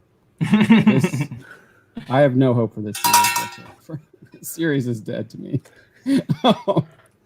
So it's going to be an all new kids and family animated series. That's how they're marketing it. And it follows a 20-somethings Clark Kent, the bright and driven Lois Lane, and their best friend Jimmy Olsen as they begin to discover. So I already want to point that out there. The person who gets the adjectives is Lois Lane, bright and driven. She gets like actual descriptors. Clark doesn't. Neither does Jimmy. As they begin to discover who they are and everything that's the type of it. Everything they can accomplish together as an investigative reporting team at the Daily Planet. No, I don't think that's a typo. I think you got it right. Dude, this is like, remember that Star Wars description where they were describing the old characters as like, he's a hero, I guess. Oh, and from the book. Yeah, and then they described like the Jin. It was Jin from Rogue One, where they're like, she was the best. She's was the one who really did it. The real pilot of the story, the real hero. This is exactly like that. Luke who? Specifically, the series will follow Clark as he builds his secret Superman identity and embraces his role as the hero of Metropolis and boring the world. I'm done with origin stories. Like, just as an aside, like, it doesn't even matter if it was this series. I don't care about origins anymore. We know. Just stop. Yeah, I think you can like reference the origin story in like a flashback or something. Absolutely. But it needs to be a flashback. Yeah, just like they did in Superman and Lois. Just Superman and Lois origin, the story of their relationship and how they get to that point. Spider-Man Homecoming, they do that too, don't they? Isn't there just like a quick montage in the beginning of like it's a CG thing where it shows like a spider and then it shows like a hand and then it just shows the mask and then barely remember. And then I know it's been so long, but like that's cool. That's fine to me because everybody knows these by now. It's outside of somebody like maybe nobody knows Green Lantern, but like people know Spider-Man, people know the Batman, people know Batman, people know Superman, people know Captain America, like. I don't know. Well, even Green Lantern, like the Green Lantern origin story is literally a Green Lantern story. Like, that's true. Like because it's already in the middle of a Green Lantern story. Like because that's true. Yeah. So because of Abbott Sir. Like, yeah. If you're doing Hal Jordan, that is. Dude, I would kind of be interested in seeing a movie that starts with Ab and Sur and then maybe like halfway through you introduce Hal and they have to work together and then at the end of the movie he gets the ring. I don't know. Yeah, like if you had Ab Sur actually, if you had Ab Sur being a space cop somewhere, maybe like teaming up with Sinestro, and then something you could fight an Ab Sur Sinestro. Yeah, it's an Ab Sur Sinestro movie in the beginning. Yeah, you could do Atrocitus as the villain, and then Atrocitus like kills Ab Sur, defeats Sinestro, and then you get Hal Jordan at the end or whatever. Yes, I love that. That could be cool. I like that idea. So then we get, as for Lois, she is now growing into a star investigative journalist and takes aspiring photographer Jimmy Olsen. Gotta scroll down a little bit. Yeah. Under her wing. Under her wing, yeah. Clark and Lois are falling in love, sharing adventures, taking down bad guys, stumbling over secrets, and discovering what it means to be Superman and Lois Lane. I actually think this is what the show is going to be about. It's going to be this love story between Clark and Lois, and I mainly think that because if we go down here, the head writer of She-Ra and the Princesses of Power is the producer of the show. Is that down here, or is it? Best show. Oh, is that her? Yeah. Oh no, that's Alice Lee. She's voicing Lois. Oh, okay. So Josie Campbell will be a co-producer, and so Josie Campbell is the head writer of She-Ra and the Princess of Power on Netflix. Dude, the second I saw that, I was like, all hope for this was already out the window, but now it became like, bio quarantine this instead of ignoring it. Oh, did you go to her Twitter where she confirms our worst fears? I said, you can go. You just want to pull that up too. Yeah, I'll pull it up right now. Yeah, I added in that second sentence after this was published just to like make it clear that she was the head writer. But yeah, they didn't announce who was writing, but they do say that she is the co-producer, which usually on stuff like that, the co-producers are usually involved in the creative process. This is horrible. Yeah, so this is her. She's got the SJW haircut, it looks like. She's also got the bio. Yeah. Pronouns, flags, BLM. Head writer for She-Ra. That's the worst crime, honestly. All she needs is the ACAB, and that's it. Yeah. And stop AAPI. Yeah. Right. Looks like news of what I've been working on just dropped. Can't wait for you guys to see Lois, Jimmy, and Clark in action. Look, that's clearly look at how it's Lois, Jimmy, and Clark. Clark is last. I feel like if I was reading this 10 years ago, I wouldn't be reading into that. But this is what that's the problem. Yeah, I mean, we talk about this every other week. Like, there are lots of things that normally, like the reinventing characters probably wouldn't have thrown up so many red flags for us, but we see the last 10, 15 years what reinventing those characters means. It means destroying them. That's hard to break them down to make them into something that they're not. Yeah. And that's it's just one of those things. Like, it sucks, but there's a reason behind it. We're not just yelling at shadows. Yeah, and as you pointed out, and this person points out here too, this Terry Bull person, you were wondering why he looks like Bo. Well, there you go. Yeah. Why Jimmy looks like Bo, because it's literally, let's just copy it. It's literally her. Like, it's her work. That's so bad. She couldn't even be bothered to change, write a different name on the homework. Jay saw my eyes wander to the TV screen. He knew that I was rewatching it. Yeah, it was really bad. That's just terrible communication by Samsonov, and can't tell who that is. It looks like it's I can't tell. Oh, it's Schultz. It's really bad. Don is over there reading his copy of Wheel of Time now. Yeah. I was wondering if he was. This show is absolute trash. Literally, Bo. It's the same character. The one thing that Spencer probably disagrees with a bunch of people on here is the actual design of Lois. I saw someone had it here. I wanted to highlight them. Where was it here? As was saying, they got the wrong show. They're trying to do Selena Kyle. That is more of a Catwoman look than It definitely is more of a Catwoman look than Lois. Dude, that would be so fun. I'm just imagining Josie Campbell and all of her team spent all this time writing a Batman show, and then the HBO Max producers come in all right, where's our Superman series? And they're like, Superman? Oh man, quick. I have all these character models for this show. Oh crap. Well, let's repurpose. Well, this was going to be what? Bruce, Selena, and Luke Fox. Luke Fox. And yeah. crap, what do we do now? Give him a camera. That's Jimmy. Yeah, so Carrie's with an underscore there says Lois looks like Matt Pat from Game Theory. I don't know what Matt Pat looks like. I assume that is an insult, though. It is. That's funny. I'm pulling up a picture. That's good. I know what he looks like. And That's then, really funny. He looks like with brown hair. Resvergam is not a fan of the hairstyle either. He's like, Lois is a lesbian, it's the hairstyle, and Superman is just her orbiter. Okay, that's a funny joke. Neo the Fault. Welcome to the show. It says Clark looked like Markiplier. Oh no! I feel like I don't know any of these references. Both of those people are YouTubers. Oh, like streamer video game YouTubers. So here is. Okay, that's why I have no idea who they are. I know, right? I literally only know because my little sister watches them, and I hear it from her room all the time. Why are you? Yap says pretty sure they will have a prom episode. Yeah.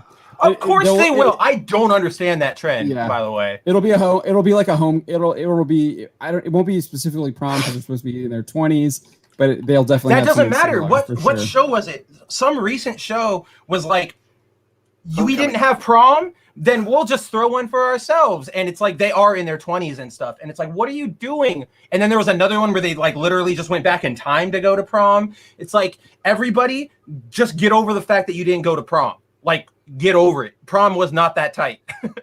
Yeah. Everything that came after was pretty tight, but you didn't need to go to prom. Is this Markiplier? Yeah. Markiplier. Yeah, he looks like he looks like Clark. And Matt Pat. I can see that. He's got a little Dean Cain Clark Kent going. Oh he's like buff now too. He's been working out lately. This guy can play Clark Kent. Has it been working out as much as that Trevano guy or whatever? I don't know who that is, so yes. Oh, the Noah Centineo. Oh, yeah. Centino. Oh, Centineo or whatever. I wish I would have loved to see in his workout regimen for He-Man. Like if he actually did a big one, not just what he was doing. He's doing it for Black Adam. Yeah, Black Adam. Yeah, he's doing Black because he's Adam Smasher, right? Yeah. Mm-hmm. I just think that if he Adam was Smasher is like are they gonna CGI? They have to CGI him too, right? Like when he grows. Yeah. Absolutely. Right. Okay. It's gonna be. Don't have to do the muscles. Those are done. Yeah. Well, the Kamal Nanjiani guy got huge too. Yeah, he got ripped. I mean, like Chris Evans got massive for. Evans got big for Cap too. Yeah. And then obviously super tiny Under Armour shirts too. Affleck for Batman. Batman, yeah. And Rudd. Yeah, they gave him like the three sizes too small. That pisses me off about Rudd. Rudd got jacked for Ant-Man, and then in the second movie he was cucked. You literally never saw him. There's one scene where you see like that he's buff. And it's like during that training moment, like there's like one time where like a bandage or something. His outfit, yeah. And that's it. And then you never see him like outside of anything but his Ant-Man suit and his dumpy regular clothes. But every tabloid would post a picture of him playing football on the beach, and he actually put in the work. Oh, I mean, look at that shot in Ant-Man. Like he's clearly like when I saw that blew my mind because it's Paul Rudd, you know, like. If I had no prior knowledge of Ninjani having worked out, I'd probably feel that same sort of like, what the hell? Like upon seeing him the first time. Obviously, after the movie's on home video and I find a DVD on the side of the road, but still. Jay Lee says Razor Fist says Chris Evans did roids. That wouldn't surprise me. I feel like they're all doing. None of this. I feel like a lot of them are doing that. I mean. If you look at Zachary Levi, they put him in the muscle suit, and that he was working out too. But he probably didn't want to. Just based on like how he presents himself, I feel like he wouldn't want to take the steroids. But maybe that's just his body structure is a little longer and leaner. Yeah, so he wouldn't be like he wouldn't get to that huge muscle. He looks pretty good there. I mean, if you look at UFC guys too, they aren't looking like Chris Evans. Right. No. That's where I'm like on the side of like I wouldn't be surprised if they were doing it because like the superhero physique is so much more cut than like an actual useful physique, like which is what I feel like Levi has here. Yeah, for sure. Yeah, I mean, the UFC guys, they have they all have different body types too. And especially when you get to the heavier like weight divisions. Yeah, you're not gonna go up to those guys and be like, hey, you're fat.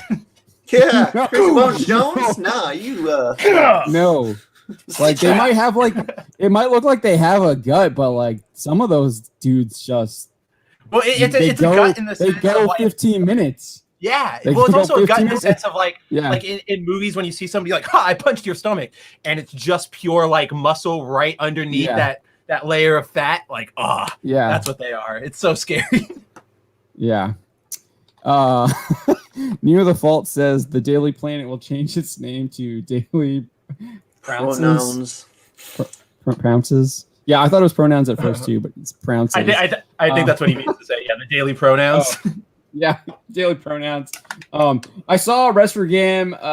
You were saying that we're not paying attention to the comments because YouTube's auto censoring them. Yeah, I did go back and try and show that one where you were talking about the snark. I don't know how far back it is though. But yeah, there's going to be a lot of snark. There's going to be so much snark from Lois. It's going to be the unbearable kind of snark. Like I think everybody knows exactly what we're all thinking in our I think we're all thinking the same thing. But the unbearable I'm better than you. I'm girl power. Like it's gonna be Kira. It really is. It really is. And I know you liked the tomboy look design. So yeah, that's what we were talking about earlier, guys. Is that the big not big disagreement, but the thing I disagree on is that I like this Lois design. Like this appeals to me. I love short-haired tomboys. I agree that it's not really a Lois design. Like it does feel weird for Lois, but yes. I'm a fan. Like I like that design in general. So like that's cool. Like I like that. That's me. That's an own personal thing, and I totally get that. But again, like the rest of the show, I have, aside from the fact that I like that look on people, that's all I really got for this. Like nothing. There's no hope for this thing. So you like Selena Kyle, is what you're saying? Who? Selena Kyle. Selena Kyle. When she's looking like with the Frank Miller short hair look. Yeah, or the bat cat look. Yeah. That was the Tom King one. Yeah. I don't know. I thought Anne Hathaway looked good as Catwoman in the Cats. Oh, she did. She absolutely did. Woo. Not enough screen time. Yeah. Dawn is not I'm trying to remember, so I'm just like hesitating on the bell.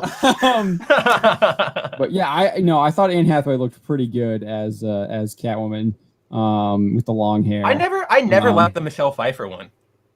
Like Michelle Pfeiffer Catwoman, I was never a big fan of it. What? You heard me. Are you talking about the look or like her attitude or what? What or everything? Mostly her attitude. It felt a little over the toppy for Selena Kyle, more like a straight succubus than like a crafty thief. That's pretty much about it. You like that one? You like I that? I like the succubus because. What about that? Yeah, I don't know. There's something about the part where she first meets Batman. Like I like that. That scene was pretty. I like that scene. That like the way they interact and the action is really good in that scene. Like I think that's like a good that's a Catwoman scene. But then I feel like the attitude after that is a little not Catwoman, which is fine because it's still a quality movie. Like that not Catwoman is better than the quote unquote not Catwoman we would get today. Right. Yes. Mark 6336 says Superman. No, he's talking about USB. No. No, I think there's like you said. I think the Take it. I think the tomboy look that's a look for Catwoman. Right. Yeah. It's not Lois Lane. That's not what Lois Lane looks like. Have you watched CNN, Fox News, One American News, Newsmax? Oh no, you brought that cable up. Channel. Oh no, you brought that up, and the only example I can think of is Rachel freaking Maddow. Never mind. I don't like this anymore. I don't even want to look at this anymore. The only person who has that haircut in any kind of news is like Maddow. They all do. None of them look like that. Maddow and like Chris Hayes. I think Mark is canceling Spencer for his opinion on Michelle Pfeiffer's Oh, yeah, Catwoman. Oh yeah. Okay. Either It's way, on okay, Michelle that's a Pfeiffer's valid Catwoman. one. Here, Okay. take it. I'll Okay. voluntarily give you one. Restrogam is saying he liked the Audrey Hepburn Catwoman.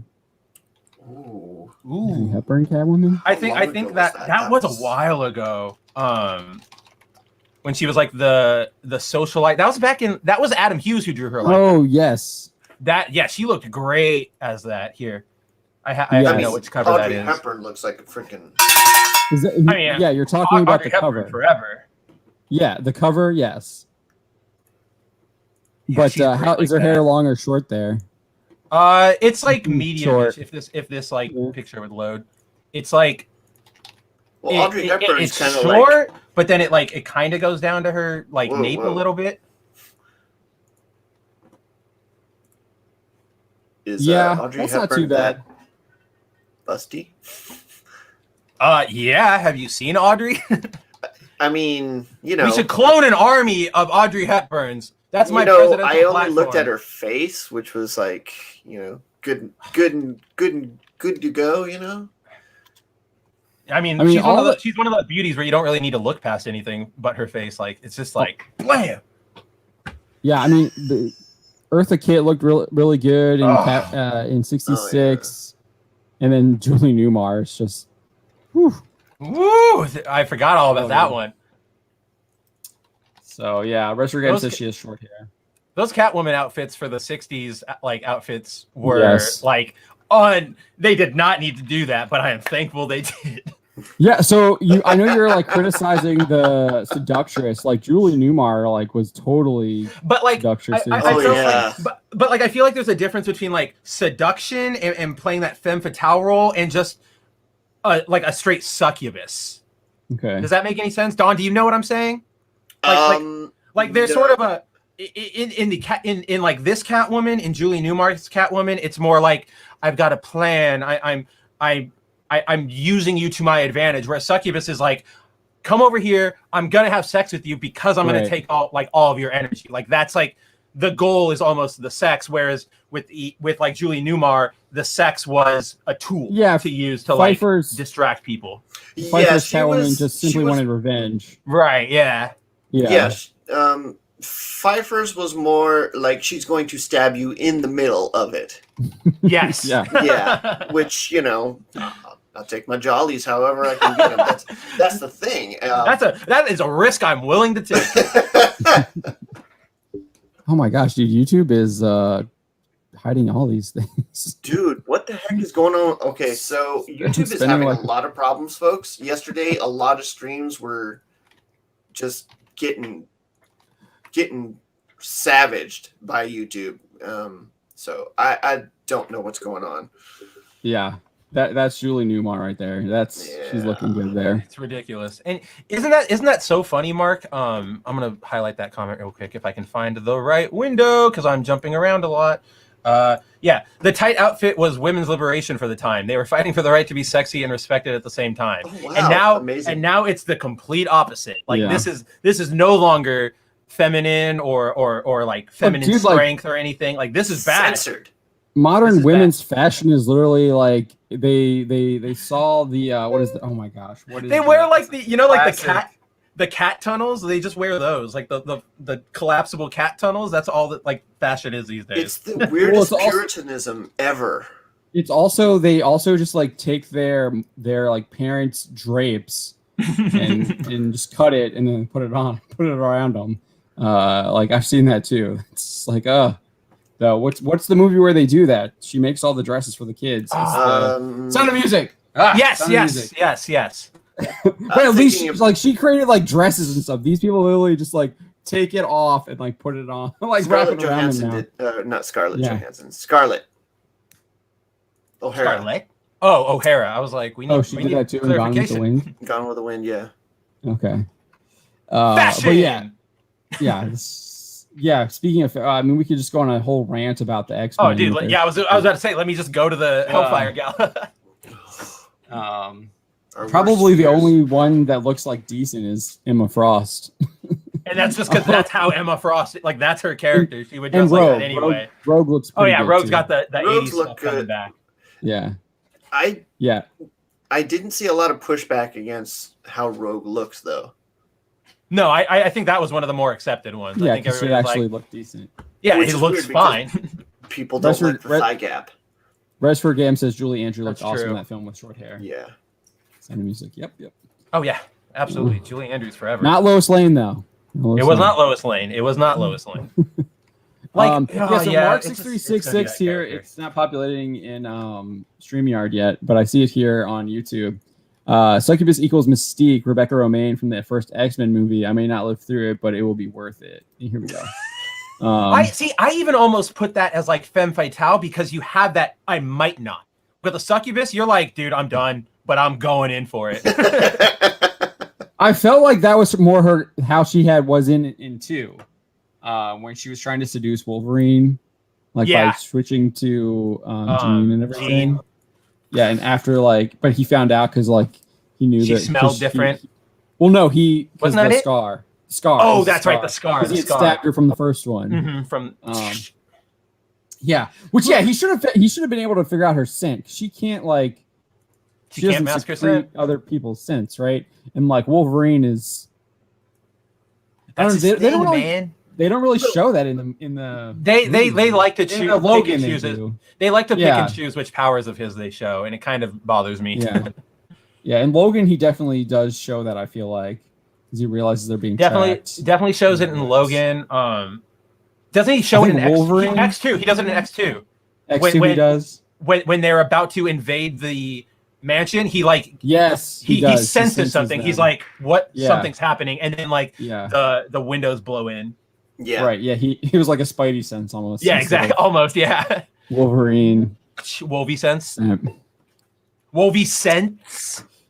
So I do want to get back a little bit to. Can you pull up the HBO Max link that I sent you from their press room? Yes. This is might not be everyone's taste here, but I do find this extremely. I think it's extremely interesting. It will be their taste because I think it's very relevant. And I think decide what people want. As much as people want to crap on, this. as much as people want to crap on, I think what Warner Media is doing with their content is abysmal. But as much as people want to crap on them with how they were doing their day-and-day releases with HBO Max and in the theaters, I think that's pretty much looks like it was they're pretty much at a standard there. Yeah. And Disney's still failing. Movies are still crapping at the box office. Black Widow's done, dude. Godzilla actually did some decent, even with being on HBO Max as well. Yeah. Whereas Mortal Kombat was it bombed because it was a crappy movie. Didn't matter which platform it was on; it was going down. But this is so. Oh, geez, they censoring Ellie Yap's comment there. But yeah, so HBO Max here right now. So they did a huge media dump today. That's why you got all the releases. But this was really I didn't see anyone talking about this at all today. This just popped up a couple hours ago. Maybe that's why they waited. They saved this till the end. But they're going to be putting an ad-supported tier on HBO Max. So instead of paying $14.99 for no ads, you can pay $9.99 and you get you will get ads while you're watching whatever you're watching. Yeah. So I haven't actually gone through that. I only kind of skimmed it. So if we want to just go through this and kind of just really read it up and see what they're saying here. Yeah, let's see what's going on. So do you want to? I'm going to go get some water. Yeah, I can take that. I can still hear. Yeah, for sure. So I don't know much about this either. Yeah. So I kind of learned about it along the same time John did. But basically, what it looks like is I'm sure some of you out there have Hulu accounts where you have to sign up for the base level is $10 and you can watch everything, but it's still ad loaded. And then if you pay $20, you can remove the ads. That's essentially what they're going to do here. So what they're saying is, where is it? Yeah, Warner Media upfront. Yeah, well, Warner Media upfront will debut its ad-supported subscription tier the first week of June, providing customers choice between the existing ad-free version of HBO Max at $14.99 a month or an ad-supported experience for $9.99 $9.99 a month. HBO Max previewed new ad experiences coming to the platform later this year and shared its immediate commitment to having the lightest ad load in the streaming industry, coupled with the most premium content. So then they're talking about just stuff like that they're going to have, like the Friends reunion, which who cares? And then, more bragging. Both HBO Max tiers offer access to an exciting lineup of new original programming, as well as our catalog from HBO, Warner, DC, Turner Classic Movies, Adult Swim, Cartoon Network, and more. Here's one of the differences. Subscribers to the ad-supported tier of HBO Max will have access to the full HBO Max content catalog, excluding Warner Brothers same-day premiere films debuting in theaters and on HBO Max throughout 2021. So it looks like if you go for the lower tier, you're going to have access to everything, but you won't. You wouldn't have been able to see Godzilla versus Kong. You would have had to wait, I guess, for that to officially release on the platform instead of the same day thing. Let's see, what else do we have? I read this thing and it just seemed like weirdest jargon. Go ahead. I want to chime in on the Godzilla thing because the reason I can't confirm this, but I would speculate the reason for that is because they already had the deals in place. And so they wouldn't be able to run ads with Godzilla vs. Kong or Mortal Kombat. I actually think that's why they probably can't do that, and that's why they're separating them. I don't think that's because they're trying to screw you over. I think that's just. Oh no! I didn't think it was screwing over. I thought it was more of a rights thing, and I was thinking along those kind of lines that you already did it because they say specifically throughout 2021, which is as long as that deal was supposed to last. So we could see a change in it next year. And then, Bruce Morales here as Hulu $8, HBO Max $10. That's if it's the ad supported. So it's really $15 if you don't have that. Right now, there's only the $15 one. Disney Plus it went up to $8 now. The $9 on Netflix, I think that's the lowest tier. I think they have two other higher tiers. Yeah, it's how you can have multiple screens or whatever. Oh, that's right. You got to buy more access to have 3 screens going at once. Yeah. For Crunchyroll is mainly free with ad support. The only reason why you would pay is if you want it that week. If you can't wait a week. Same week releases. And then you multiply that by 12, 515. Yeah, I still think that's too much. And that's not. I mean, that's if you don't even watch any sports. So, and I mean, I guess I know a lot of people don't watch sports, but I mean, there's also a lot of people do watch sports like us. Even Gary talks about watching sports. I don't think he does as much anymore, but I think he used to watch the Chargers or something, maybe. Oh yeah, Chargers. Well, not that. That's a retroactive from before they moved. Jeremy from Geese and Gamers, he has this whole Sports Wars thing. Oh yeah, Sports Wars. Sports. So there are people that watch sports as well. So that's not even including for sports, you would have to get ESPN Plus, bundle with Disney, and then I think Peacock is going to have live sports as well. There's one league that isn't in partnership with Hulu, and I can't remember who it is or with Disney. Sorry, because I know that now NHL is with ESPN, MLB is UFC. Doing it, and NFL and UFC. So I actually think that might be all of them at this point, except for tennis. I feel like NBC has something. Still. I think NBC has golf. And I think they also have equal access. Well, at least right now, they have equal share with NHL and the NFL because NFL goes on other channels too. Who has MMA? UFC is Disney. UFC, ESPN. Yeah. And then, they have Notre Dame football games. I know on NBC. I don't know if that's on Peacock. I think NBC. That's right. College football is NBC still. That hasn't changed.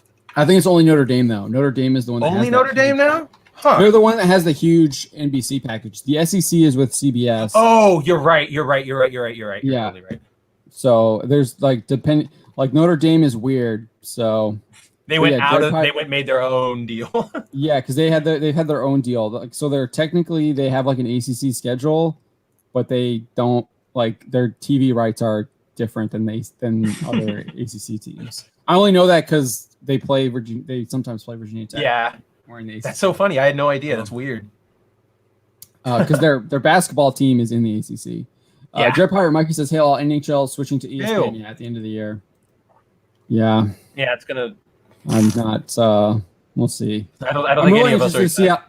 I'm really interested to see how it will affect my local coverage. Yeah. And what will happen there, because I know NBC's. I have here in DC, it's NBC Sports Network, and that they're like shutting all of those channels down. The only thing I'm hoping for with the NHL back on ESPN is that they'll bring back the theme music. Yeah. That thing was awesome. But yeah, okay. Sorry, I just wanted to. That's there on that part. It's all part of it. It's all perfect.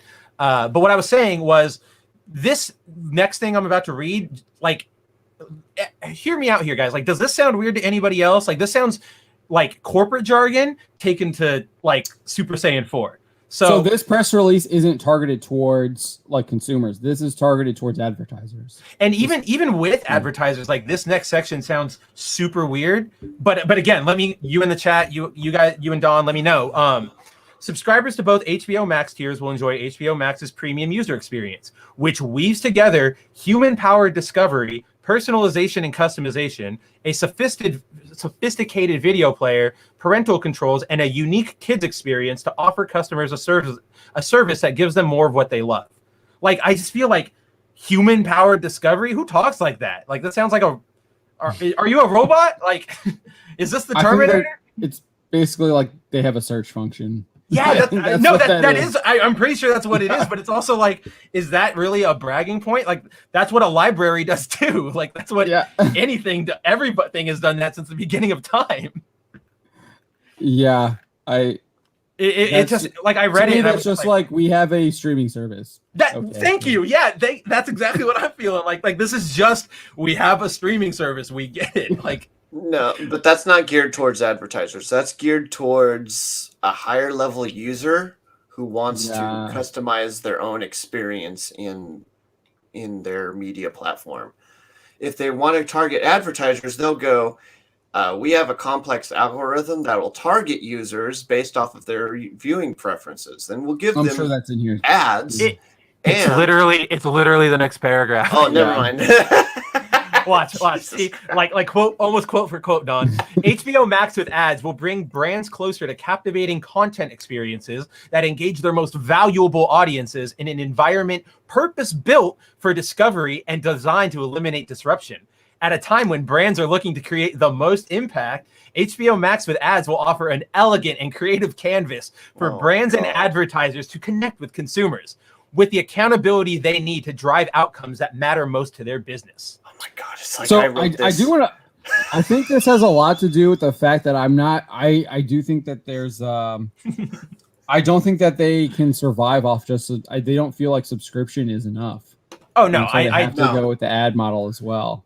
Well, I mean, I also wonder, because this ad model also came out on the same day that the AP published their stupid piece where it's like, all the streaming services are going to crack down. They want you to stop stealing money from them by sharing passwords. And it's like, are you really losing that much money from like password sharers who maybe share their password to like 5 people? I don't know about that. And that to me, the fact that you have to go out and make this big, like, oh, woe is us, think of the streaming services, that makes me think that something's going wrong on the back end. The implication is also that if you're password sharing, the people who are getting the passwords, if they actually crack down, don't let that happen, those people are going to subscribe. They won't. They'll just go find another way to get their stuff. Like, it's such a bad model, like, or like a strategy rather. Yeah. Read this quote here. HBO Max with ads provides a superior marketing environment featuring the lightest ad load in the streaming industry, driving engagement with consumers and efficacy for our partners. Couple that with beloved premium content spanning all genres and audience segments, and we are delivering the best ad offering available in market today. Literally what Don was saying. Literally not delivering anything today because it's not live. Is it live now? It's not. I don't think it's live yet. So you're not delivering anything. Because it doesn't start till June. That's what it said at the top of the press release. But this is the guy who probably wrote the press release. Or like his assistant, JP Kalako. Yeah, right. It's Don's alter ego. Just like how Drew's alter ego is the guy who writes for Forbes or whatever. Collider. Drew just forgot to change like his name, so now he just has to pretend to be two of the same person. Where Don remembered to get an alias. Yeah. So this is how they're gonna. Yeah, go ahead. Go ahead. You can go ahead. Okay, I'll take it then. So this is interesting because they're going to do, apparently these are the 3 ways in which they're going to, offer their advertising. Yeah. So you're going to have a brand block, which I guess is available now, where brands own a block of content and consumers delight in a limited commercial experience. Not sure what that is. Do you guys know what that means? The name sounds very deceiving. It's like brand block. I want to block this brand from ever advertising to me ever again. To me, that's like you're right. You're gonna get a block of it. A block. No, I think it's more of like you people who are watching Friends and you pay for ads to run on Friends. Mm-hmm. Yeah, there's probably some like this to it's me more sounds traditional. Like, yeah, that's like I feel like they're going to be able to bring in their ad contracts with whoever they have on like networks and say like you run your ads during Friends on TBS, come run your like what about running your ads on Friends on HBO Max? Like I think John's on point there. We have pause ads, which are meant to create a new space to connect with meaningful engagement opportunities when a consumer takes a break. I hate the sound of that because that sounds like I'm done watching, I'm turning off. Before you go, let me tell you about I don't know. I make up a product that's not going to get me in trouble on stream. Altoids, right? Exactly. Like I don't want to be advertised Altoids when I'm leaving. Like, Rest for Game here also says a block of shows runtime is dominated by certain brand's commercials. Yeah, so you wouldn't just be on the show, but it would be like the beginning of the show or the end of the show, right, or the middle of the show. Usually in the beginning is where you see more. I guess my main confusion over that brand block was that on streaming services you don't technically have a block of content. Like you don't there's not like the Toonami block where you have your anime block or whatever. It's just like go pick what you want. So maybe it's with like in between content like you're saying, John, where like put on an episode of Friends, get an ad at the beginning, or maybe it's like in the middle. In the middle, or maybe it'll happen if you do it between shows or something. I don't know, but that's kind of where I'm. Yeah. And then the final one will be branded discovery. Surround the content discovery process as consumers explore HBO Max recommended programming. That sounds awful. I want to go back to pause ads real quick. So I think you were saying the pause ads at the end. YouTube already does that. They have post roll. And I hate those ones too. I don't know. I just like ignore them. So I don't know. That's true. You can ignore them. I will admit that you can easily just ignore them, and I'm probably giving them more attention than they need. But yeah, I just don't like them. I think for a pause ad, it's more like I see where you're saying you might be exiting, but I think it's more like you pause because you're going into the kitchen to like heat up something, and then you come back and the ad's still there. And that's interesting. And I wonder. I don't have an opinion on that yet because I haven't experienced that, but I wonder how I would like that. I feel like I wouldn't like that. So for Crunchyroll, when I hit pause, the Roku like it doesn't give me an ad or anything yet, but it'll eventually like go to the Roku screen. And like you get that stuff. Yeah, so I can see something like that where you have an ad instead. Yeah. I'm actually surprised YouTube hasn't done anything like that because like I am too. Like you're listening to a podcast, you hit pause, and then something happens. Like Pandora has that. If you're on your cell phone, on your mobile, like you pause it, they freaking have ads. Like I don't like usually have it open. I usually have it closed just so I'm listening it. So I'm not even looking at my phone. But when you go and open the phone, it's got like the ad over top of what the song is, and I'm just like, I want. So pause ads. How is it going to measure when you actually take a break? When you press the pause button? That's what I'm thinking. Yeah. That's what John's thinking. Yeah. Because here's the thing. Waze, which is a driving app that I use, every time you're at a stop sign, it throws an ad. No, are you kidding? Really? Jeez. Yeah. Dude, the ad tech is crazy. Yeah. Ad tech is crazy. Yeah, clearly.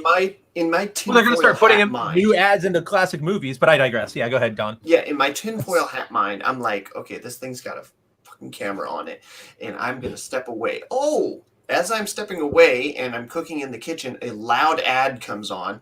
Hey, I noticed that you're out of pickles. Come over to Ralph's and get the next batch of pickles for your next recipe. That's the one thing that I hate. I feel like they made that illegal on network TV where you can't have the commercials be louder, but like Crunchyroll definitely has louder commercials. Oh, YouTube too. YouTube has them. Oh my gosh. I hate it. I'll be listening to something and then I'll hear an ad and it's like, oh, I don't want to like, especially the guy that's like this like crazy cool thing that will make your junk bigger, and I'm like, dude, your ads are trash. Please like stop ads. Showing up or on the my freaking... what is the every. How many of you knew that the average human has 2 pounds of toxic poo? Yeah. And I'm like, dude, get away! Get off of my... I'm just like, I'm never buying this product.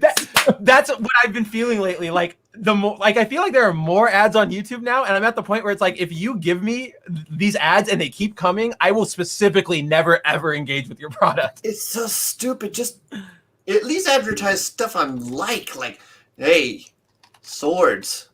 Like, I'm glad you're putting ads in front of my videos, but yeah, right. I'm not buying your product. Sorry. Having said that, anybody want to have a sponsor for your swords and bows and arrows? Founding in comics. Raid Shadow Legends, okay? Everybody needs to get on that deal. That's still like that's like the top like RPG game on Google Play. On Google on the store. It's so weird. A ton of money on that game. Yeah. Oh wait, that's not what I wanted to do. This is what I wanted to do. Restogram says branded discovery is also quite insidious. I was going to bring that up. Purchases and web browsing history to push you ads. That's targeted advertising. Yeah, that's it does suck, and I do hate it. But like, it's also I'm kind of on John's side where it's like, what? I don't know. Like, what can you really do about it?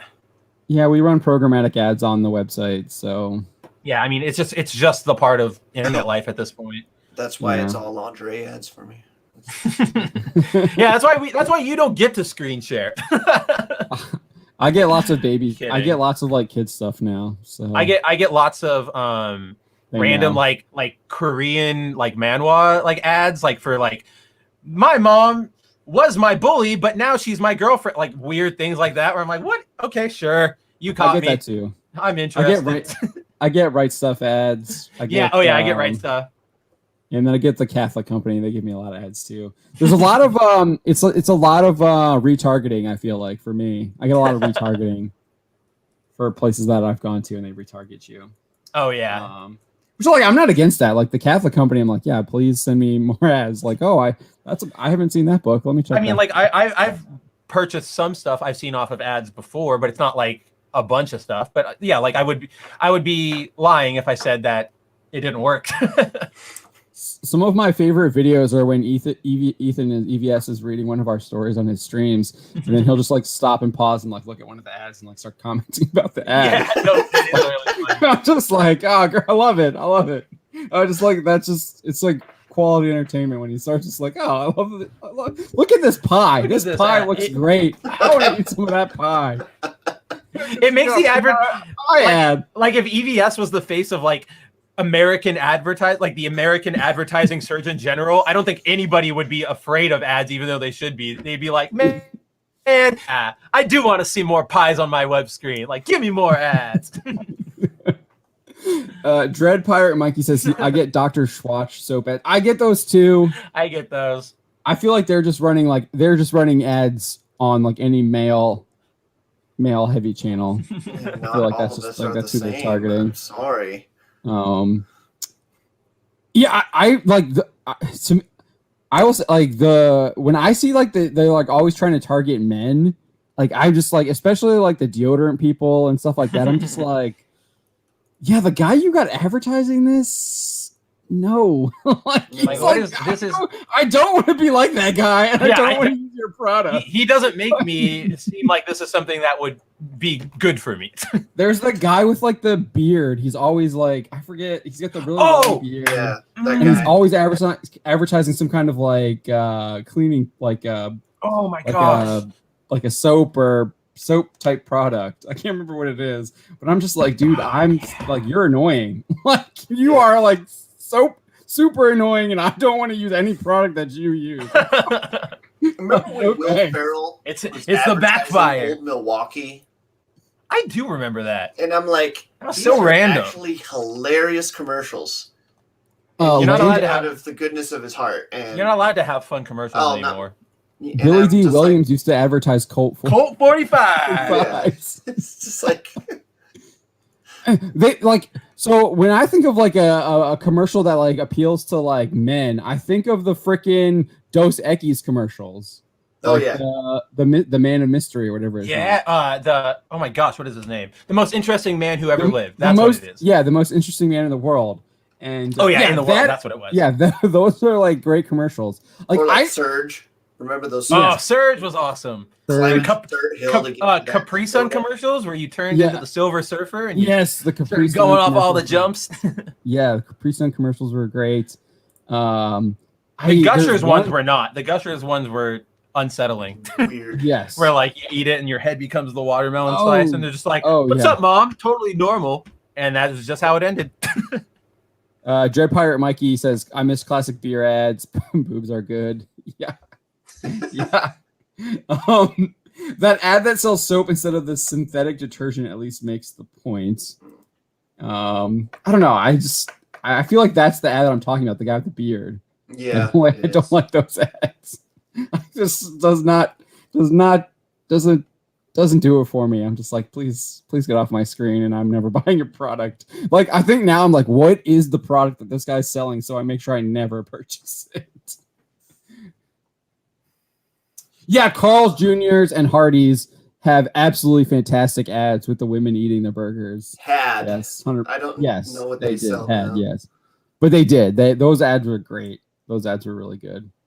I enjoyed those ads. I remember it was like Paris Hilton back in her heyday. Yeah, she did an ad, and yeah. Excuse me. But okay, so targeted ads or the branded discovery. That's what it's going to be. It's going to look at that just sounds history. Yeah, that just sounds like programmatic ads that you normally would get. Like that should like the pre-roll ads that you see on YouTube before videos, and then the post-roll ads after, and then the ones in the middle if your video is over 8 minutes or whatever. So none of this is that weird ad placement within the content, right?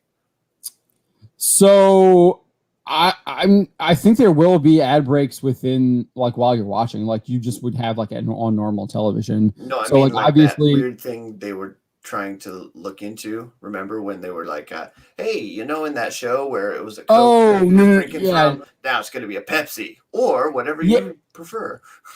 Right. Yeah. So digitally placing the ad within like the movie or the television show. No, I don't think this is it. This is more like traditional ad. I think this will be more traditional. So like obviously they have a ton of like content that was created for like network TV where you would have the ad breaks anyways. So like that's really easy to put in where those ad breaks would be. You just put new ad breaks in there, right? So that would be really easy to do. This just looks like they're bringing what they did at network TV to streaming, and then they're adding in the pause ad, which would be something unique to streaming because you're pausing whatever you're watching. Whereas like I don't know if they could do that tech on on cable. I mean, the provider would have to do that, I feel like, rather than the because I mean obviously they are the provider at that point as the streaming service, but on cable they're not the provider. AT&T was the provider with DirecTV, but they spun that off. Oh yeah, they spin off a lot. That's weird. Yeah, well, DirecTV was a huge loser for them. Oh, I can imagine. Because people were just abandoning just like cable, people are just abandoning it. Yeah. Oh, and like even more I feel like more people had cable anyway already than DirecTV, and then everything fell, so everything went lower. Yeah, satellite was more for people who couldn't get cable because they were in rural areas. Mm-hmm. I remember that. Yeah, we had satellite. Like 45 minutes outside DC, we had satellite because we were rural. It was a rural area, no longer. Yeah, on my family's farm back in Delaware, they have all like dishes still, because they're just so out there.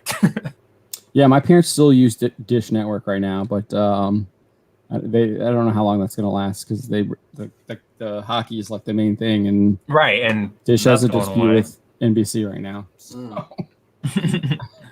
so this is 2022. This is June. June. I don't know about the branded Discovery. Yeah, so like, yeah, I don't know about the branded. And then the other one says the pause one says coming soon as well. But the traditional ad breaks are coming in June. Yeah, because it says right here, launching the first week of June, HBO Max with ads provides yada yada yada. So while you're watching Suicide Squad, they're gonna run ads. If you don't pay. No. Oh no, wait, that's right. Yeah, no.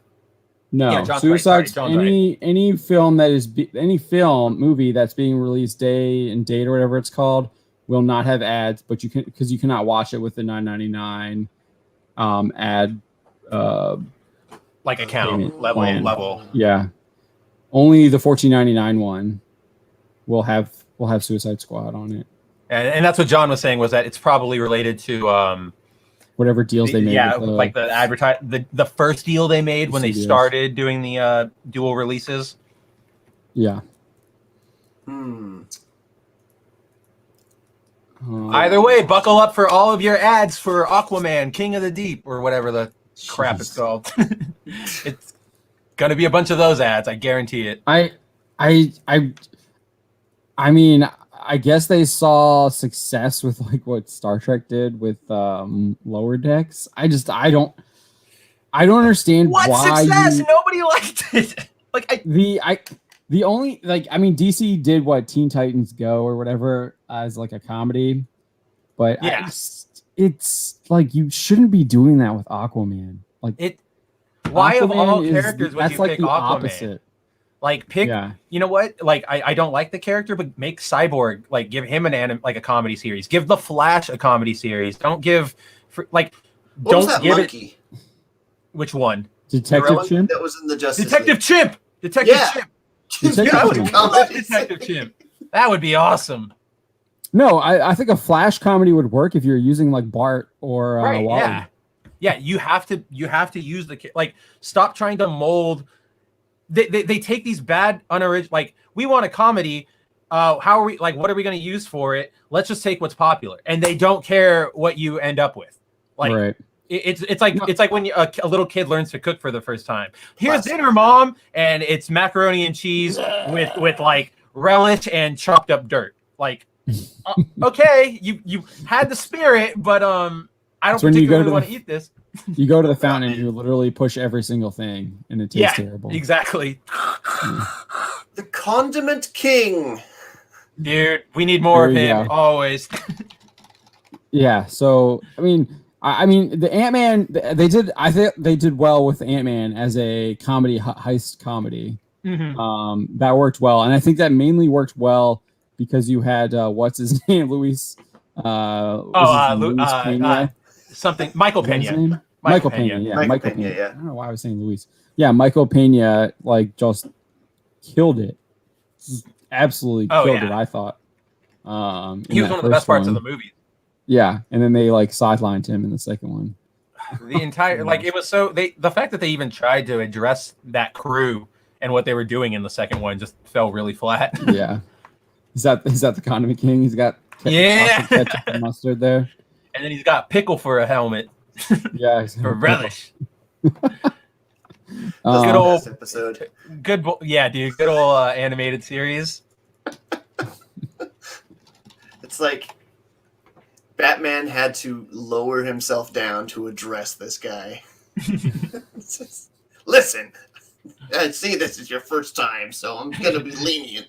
And then Condiment King gets all sad. He's like, but no, I'm a real villain. And Batman's just like, no, like you're not.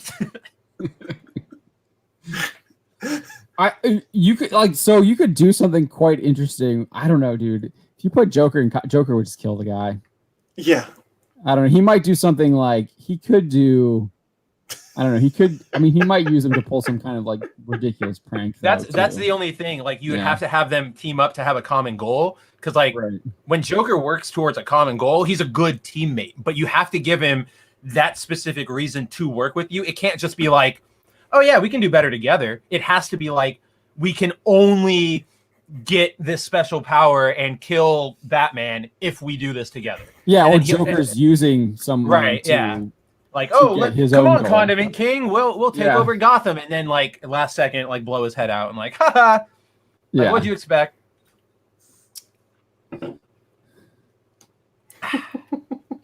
Yeah. He like instead he replaces the ketchup with like his like toxic gas or something. Oh man, that would be awesome. Take everybody off guard. Yeah. Like, what are you gonna do? Ketchup me like acid? Like, oh my gosh. All right. Did we talk about? Yeah, we talked about Feige. We didn't talk about the second one though. We didn't talk about the second one. No. Let's talk about because the second one is probably the only reason why it got published. I actually wrote this one first, but the only reason why it got published second is because YouTube took forever to freaking turn the ads on. YouTube. The first video today it turned the ads on right away, but the second one it did not. They're still showing them. Oh, it like came online with ads. Wow, that's surprising. The first one went up like right away. All right, so usually we don't do headlines where I ask a question, but I thought this one was appropriate to ask a question. We've been experimenting with our headlines a little. Ambiguous. I have my own opinion. Obviously, I think he did get caught in a lie. But let's find out. I also use that ScarJo as the thumbnail. As you should, because so hard to write any article concerning her outside her widow outfit. Yeah. So so this was also from the Men's Health interview, as the first one was, and then you have this the writer Evan Romano claiming Feige expressed regret when he stated, "We thought we were being so smart and so cutting edge," in reference to Tilda Swinton's casting in Doctor Strange. The ancient one. So he's kind of going back on the casting of Swinton as the Ancient One, even though like they brought her back for Endgame. Yeah, which was just recent. So it's I thought it was kind of strange that he would be throwing his own casting decision under the bus just 2 years after. Like it's that thing it's that thing we always talk about where like the litmus test for woke always keeps going. So you have to continually lie and disavow everything you used to do just so you can be in good standing today. Like, you mean the goalpost kept moving? So the goalpost keeps moving. So you got to make sure. So I definitely agree. I definitely agree with you that happens all the time. I'm not sure that that's the case here. Let's read on. Because in the video I expressed my opinion. I think it's more of him like pandering to China. Yeah. Oh, I'm sure. To get into China, it's like, oh, Ancient One, which like I don't like the Ancient One is like I get why you would do that because he's Tibetan, but if you just made him Chinese and made him from like Shanghai, like right, like something just all you had to do was like move the location, and they could not watch your movie either way. So so he says we're not going to do the cliche of the wizened old wise Asian man. But it was a wake-up call to say, well, wait a minute. Is there any other way to figure it out? Is there any other way to both not fall into the cliche and cast an Asian actor? And the answer to that, of course, is yes. But obviously, no. The answer was no because you cast Swinton, instead of an Asian guy, and then with whatever Wenwu or whatever, it's not. Yeah. I mean, the Mandarin was supposed to be ancient and Asian. It was supposed to be wise and too. He's just a bad guy. And Fu Manchu, Wenwu, whatever. If anybody was with us last week, John walked us through like the original Mandarin and how like, or Fu Manchu and how like, dude's scary. dude's scary. Like he's like super genius. Like speaks every language in the world. Created his own like life elixir. Like, come on. Yeah, like, that's nothing to shake out. Even if you did portray him as ancient or like old Asian master, like who cares? Because he's got that character. Like, there's a reason for him to be that. Like, I would buy it. It's so dumb. Yeah, and it's not like we haven't seen Asian masters in like Hollywood for forever. Like China creates films with like Asian masters. No, those movies don't count. Those movies aren't diverse enough. Kung Fu: The Legend Continues. Kwai Chang Caine has an old man in his neighborhood who has the very long white beard and a bald head, and he actually competed in martial arts tournaments, like on the side, outside of like being in part of this show. And like outside of acting, he was like an actual competitor. He was actually a martial arts freaking master. Anyway, so and nobody had a problem with it. And isn't the Crouching Tiger, Hidden Dragon the one where they have like the guy with the beard and he like it's the GIF now? Mm-hmm. You totally know what it is. Yeah. It's like okay, it's the same thing. A couple weeks or like a month or two ago, the guy who wrote Captain Underpants got his book canceled. Like Ugg and Grok Save the World or something. It's about these two cavemen who travel in time and end up in the present, and they learn kung fu, and they go back in time, and they save the day. Like, obviously a kid's story, illustrated just like Captain Underpants, but everybody, well, not everybody, but the usual suspects lost their minds because when they travel to the future, they happen to encounter an Asian man who runs a dojo and teaches them how to do martial arts. And like, they lost their minds, they stopped publication of the book, recalled copies, and Dave, I think his name's Dave Fleike, had to go on Twitter and like, I'm so sorry, I never thought that this would happen. Like, I fully because he has an Asian guy. Why is the Karate Kid still around then, man? Have these like? What? That's what it's selective. It's only there's no conviction with these people. Like, as much as I dislike them and their ideologies, I would have more respect for them if anybody was consistent. But nobody is. It's all it's not out like this kind of stuff's not out of a concern of like even social justice or reverse racism. Like, it's not even any of that. It's literally just, I want to be better than you.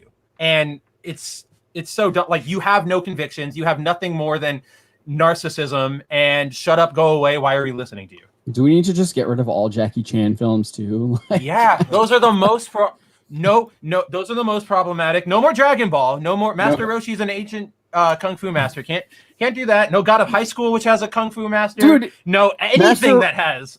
Master Roshi almost perfected freaking Ultra Instinct and like he almost. That's the thing, right? But no, because they only look at the surface level thing. They're going, wow, look at that old Asian man being a kung fu master. That's racist. It's like, is it? Maybe he's just an old Asian guy who likes kung fu, who knows kung fu. Like, I don't know what you want, people. Like, well, I know what you want. There's literally a magazine called Shonen Jump that it's called Shonen Jump, and they do like all in those series. I think of One Piece. I think of My Hero. I think of Dragon Ball. Whatever. They all have old Asian men as mentors. You have Gran Torino. You have Master Roshi. Yep. You have Silver Rayleigh. Like, what are you guys talking about? Yeah, there's a way. It's almost like people that are older have wisdom that they can give you because they've lived long lives and gone through a lot of crap. Almost, but I don't think that's right. I think we need to turn. Yeah, exactly. Like, that's not what now we need to turn and listen to the teenagers on Twitter. We need to lower the voting age to 16 and let them run the country, because the old people, they're racists. They don't know anything anymore. We can't listen to them. They've never contributed anything positive except well, I guess racism is not positive, but they haven't contributed anything but racism. What? Look at that. Neo the Fault says the Berserk author has passed away. Oh my god. No. Muruya Sensei died? No.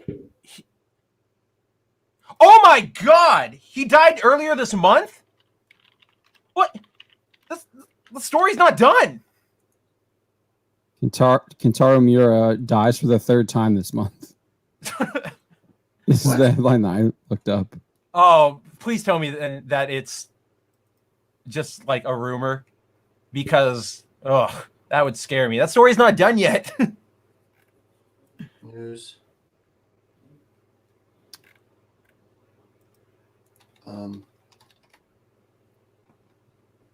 I'm not seeing anything official on it. Yeah, I'm seeing that the 2015 one that John looked at from Anime Maru. Yeah. I'm pretty sure Anime Maru is like an onion type site. Oh. Where are you seeing it, Neo? Mike Toole, a blue check mark 23 minutes ago says he reportedly died of a ruptured aorta. Someone named Giuna says, rest in peace, Kentaro Miura. You will always be a legend. Oh. It's from the... Oh, I think this is the official Berserk Twitter. Oh, no. No. Yeah, the official Berserk Twitter just announced it. Wow. Acute aortic dissection. I see Berserk Project has it here too. Mm-hmm. Yeah. Dr. Kentaro Miura, the author of Berserk, passed away on May 6, 2021 due to acute aortic dissection. We would like to express our utmost respect and gratitude to Dr. Miura's painting work and pray for his soul. Young Animal Editorial Department. Dang. That's awful. Like, aside from the fact that the man passed away, and that's always sad, like, he was one of the best. Like look at his artwork. Yeah. It's just every panel from his work is just, it just blows you away. I was actually going to make a joke comparing Griffith's armor earlier when we were talking about Gotham. I was going to compare his femto armor to the Batsuit from Gotham, because they're like the same thing. They're similar, yeah. Dread Pirate Mikey says he was only 54. Jeez, that even seems young. Like, I feel like most mangakas these days are like way older, or at least somebody who's been around that long. I feel like he's been around forever. Man. Yeah, I mean, Berserk has been around since the 80s, right? Yeah, so he's definitely had some time around. That's so heartbreaking. Yeah. Wow. He was one of the best. Mark 63.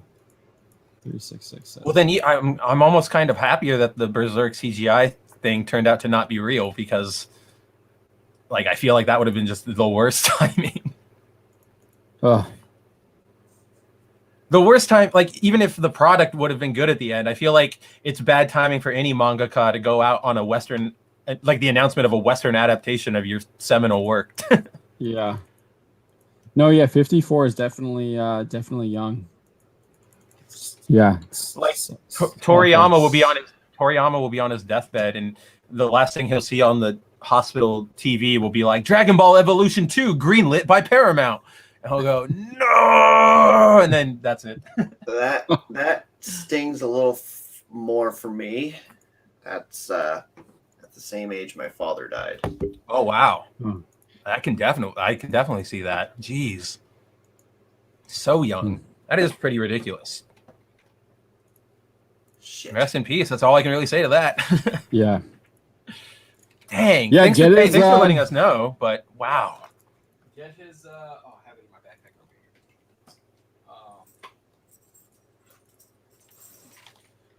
Now I'm going to make this image, because now it's all I can think about. Dark Horse has the hardcovers that you can get, and they're absolutely fantastic. So I highly recommend them. Before the price goes up, thank you. Yes. But yeah, it's absolutely fantastic. I'm gonna have to make sure I don't show a page without checking what the content is. Yeah, that's appropriate. Don't turn it to the eclipse, please. Don't turn it to Guts' time in the camp. No, this is him fighting. I don't know. He's fighting some kind of monster right now. But yeah, you can just see how really good it is. It's like almost like stupid how good it is. Yeah. Yeah, it's fantastic. Yeah, Dread Pirate Mikey says the original anime series is great. Original is good. I like Yeah. the 3 movies that are on Netflix. Movies are good too. What is not good is the CGI series from 2016. That thing is, whoa, it's so bad. Yeah, the three movies lead into the 80s anime. Yeah. Right? The prequels. Yeah. But then like there's a scene in the 2016 anime where like Guts is walking away, but the way they animated it, somebody like drew the frame of like how this should be like going, and like he's basically just like hobble, like the joke, the joke where you're like, I got to go downstairs to find something. Like that's how he's walking, and it's like, what is this? And like the scene where he puts on the Berserk armor for the first time, like there's no fanfare. It kind of just shows it, and then that's it. Like there's no dark foreboding moment. He's just like in it all of a sudden, and you're like, that's it. Like this is the freaking moment.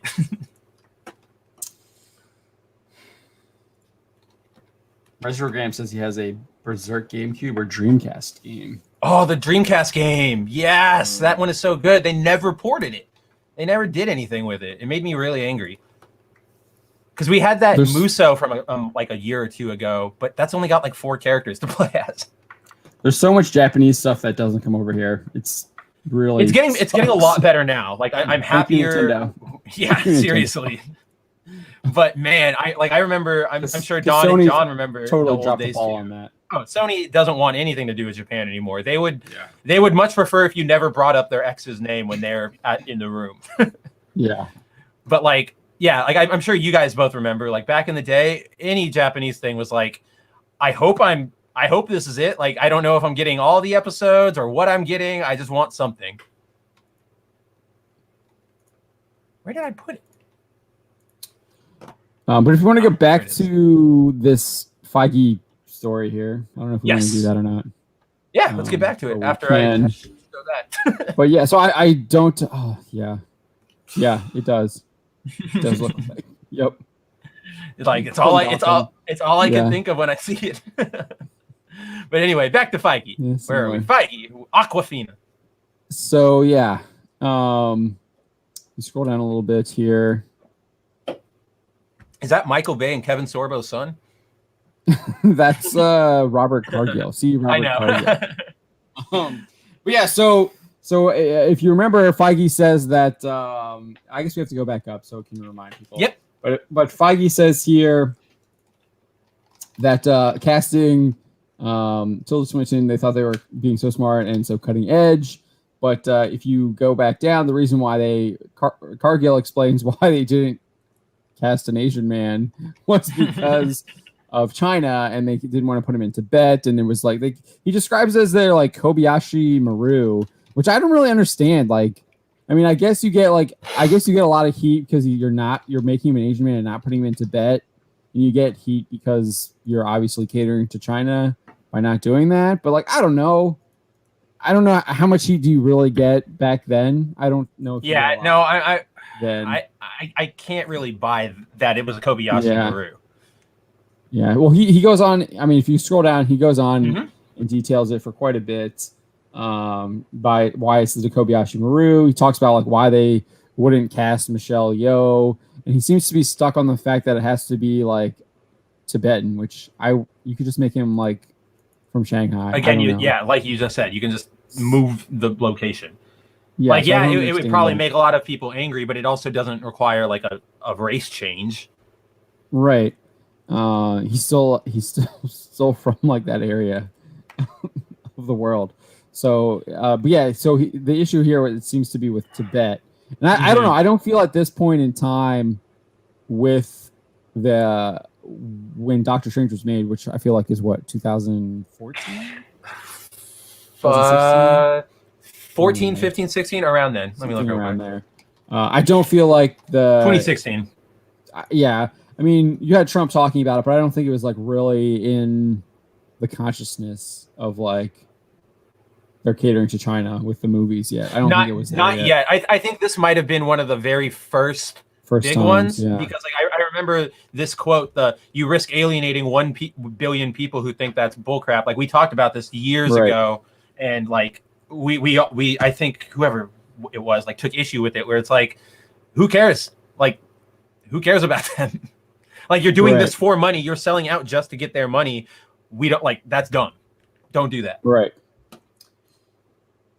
All right, so you can keep going. He goes on, talks about that. I don't think we really need to go into all like, it's the old but stuff, if you want to, it's there.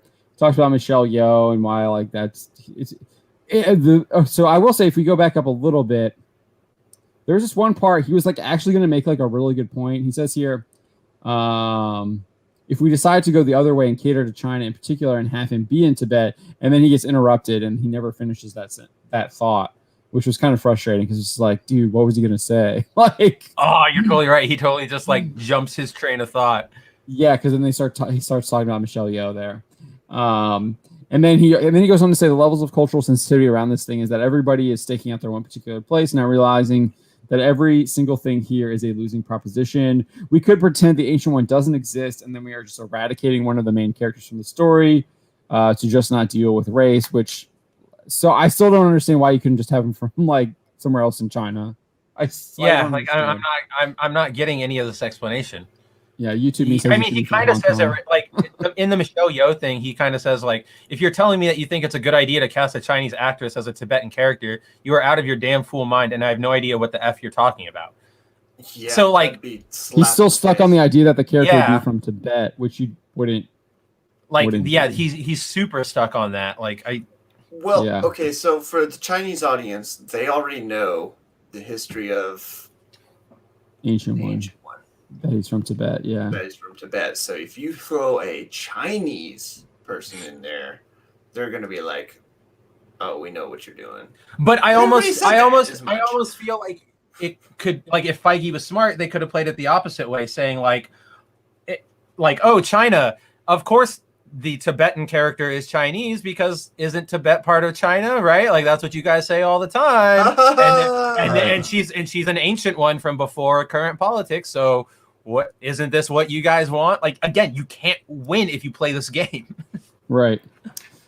So yeah, the woke game. So you get into that, and so like I actually make this point where like it's obvious like race swapping and gender swapping is not cutting edge. It's the most dull. I think I said it's the most dull blade. It's the most boring thing out of all of Hollywood.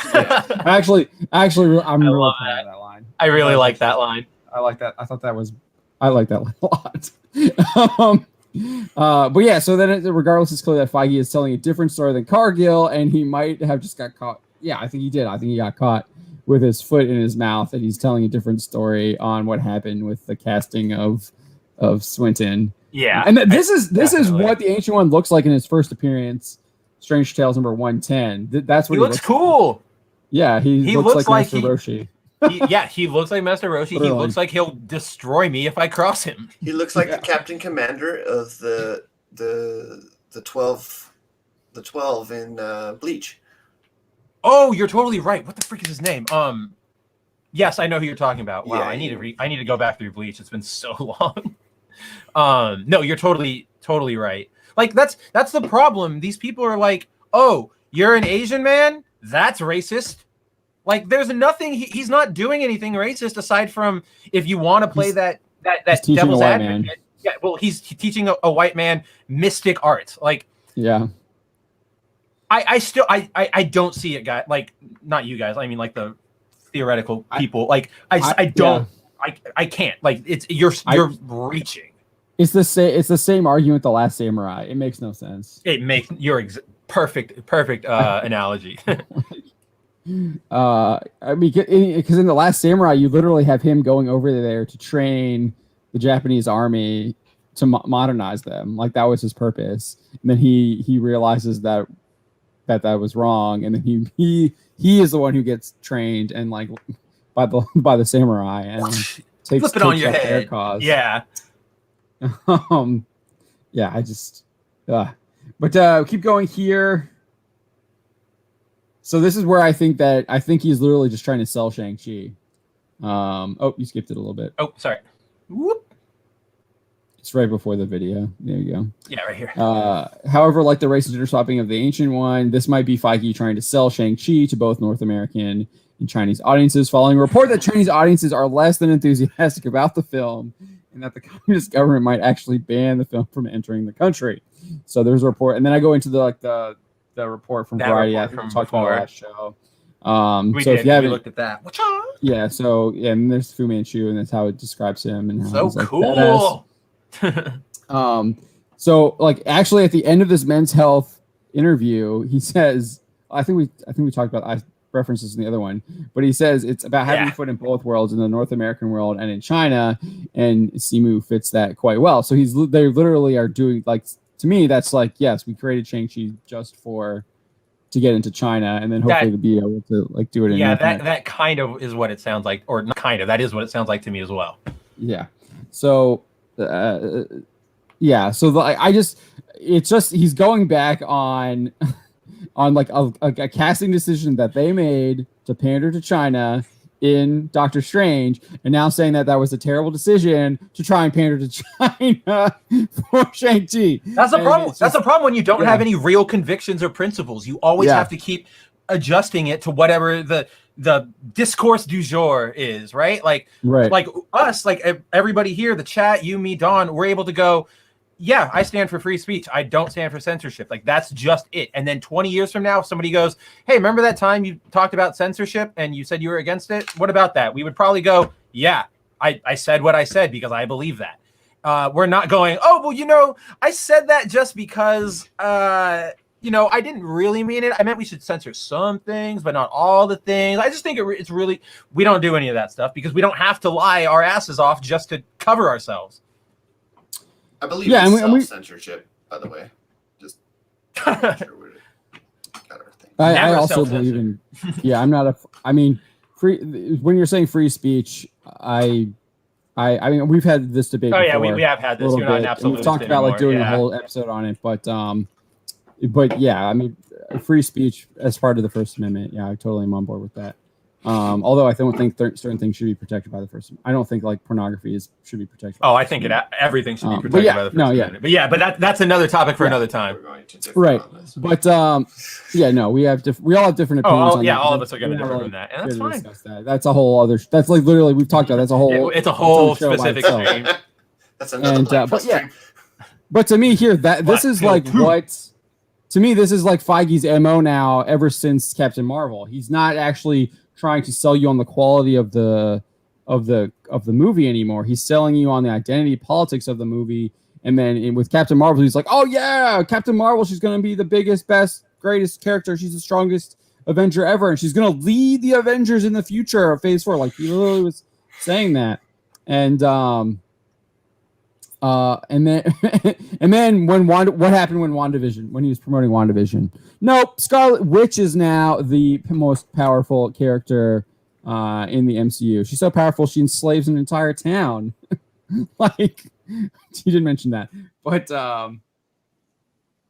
yeah. So I mean, I think he's just trying to sell it. I really think that's what it comes down to. He's just trying to sell it. Absolutely. He's trying to sell it into China. He's trying to sell it to us here in North America as well.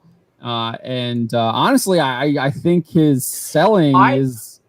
I almost don't even know if he cares, like if he's really trying that hard to sell this to the Americans. Like, it does feel like he's doing that Chinese push, obviously. But all I've really seen is that, like, Simu's Chinese. This is going to be a Chinese film. He's a Chinese actor, and it's like, we get that. But all you're really signaling over here in America, you're not even talking about the movie. Or the show. I don't know what anything is happening.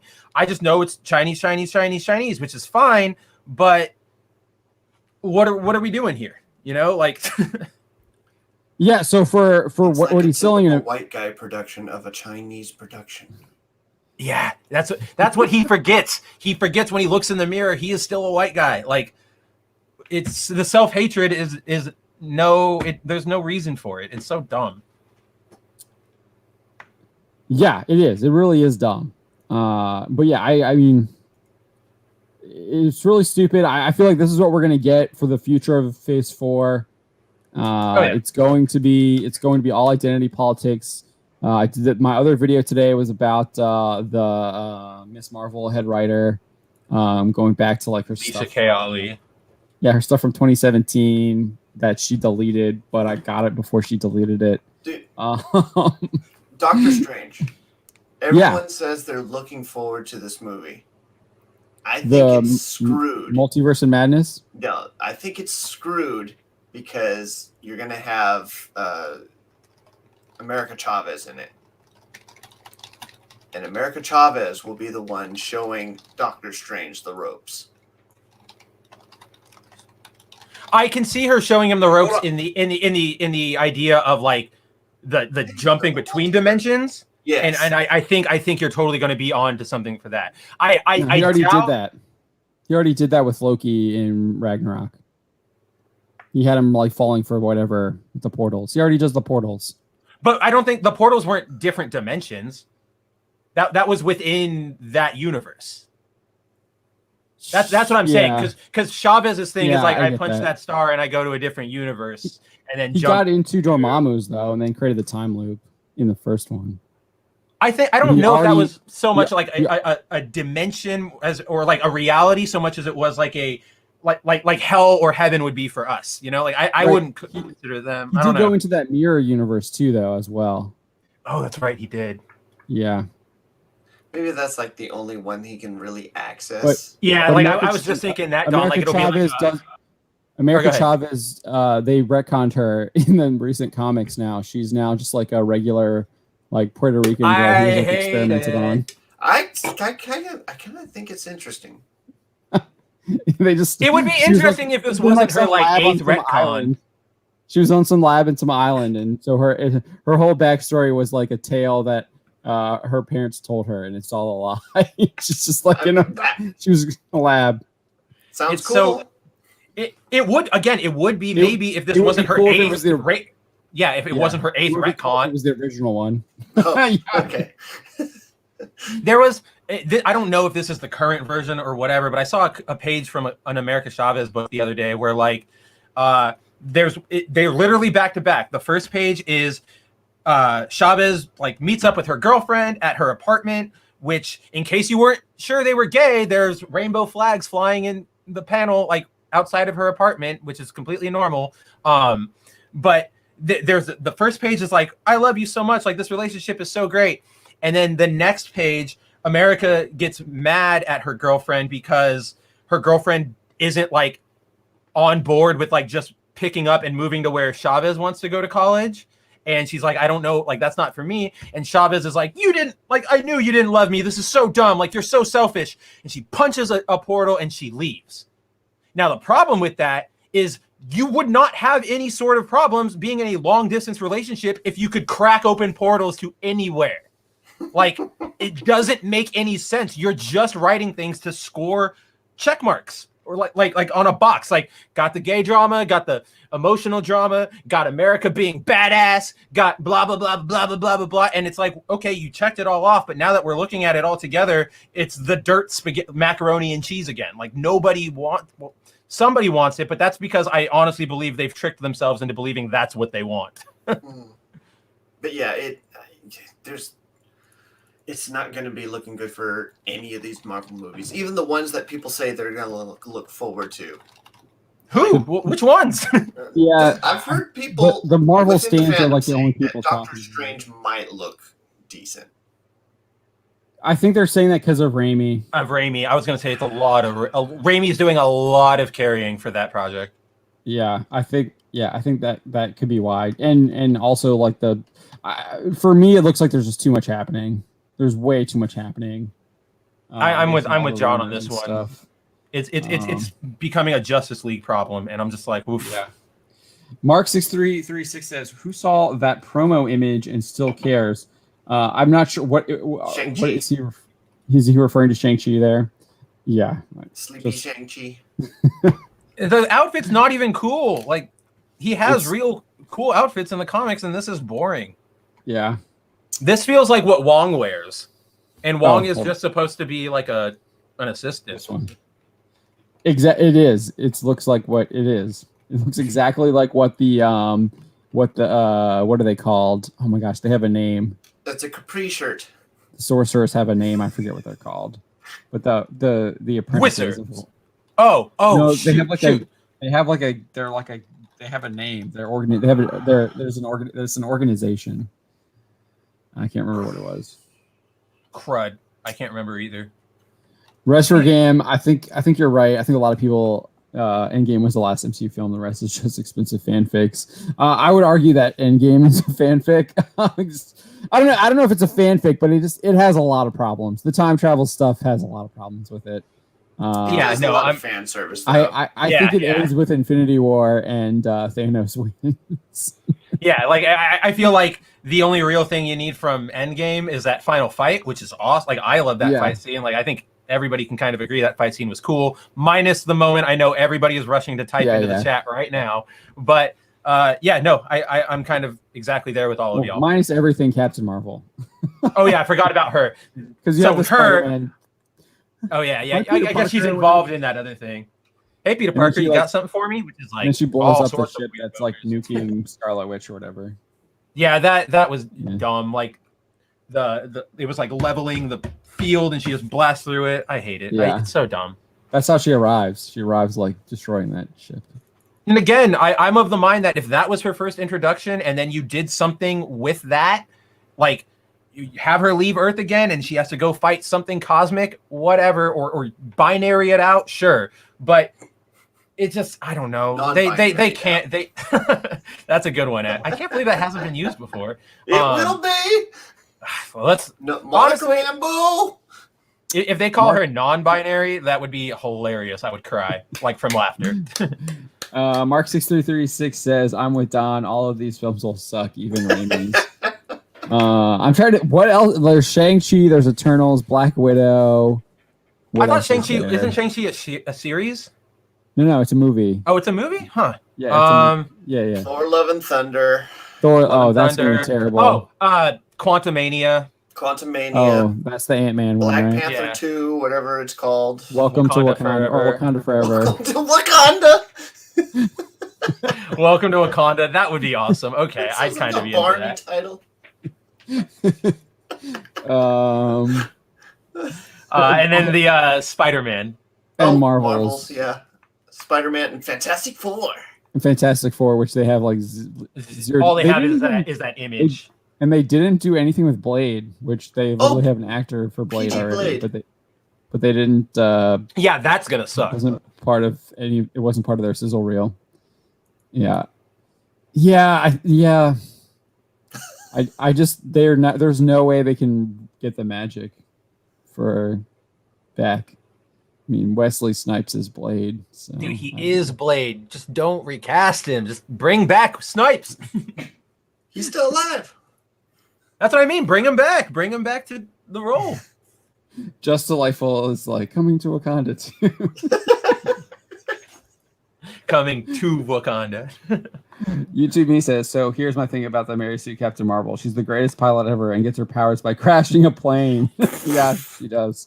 When she comes to Earth, she crashes to the ground. Yeah, I do not like how she gets her powers. The comics do it a lot better. Well, now she's Kryptonian. She's Kal-El. Yeah. Gosh, it's so dumb. It's so dumb.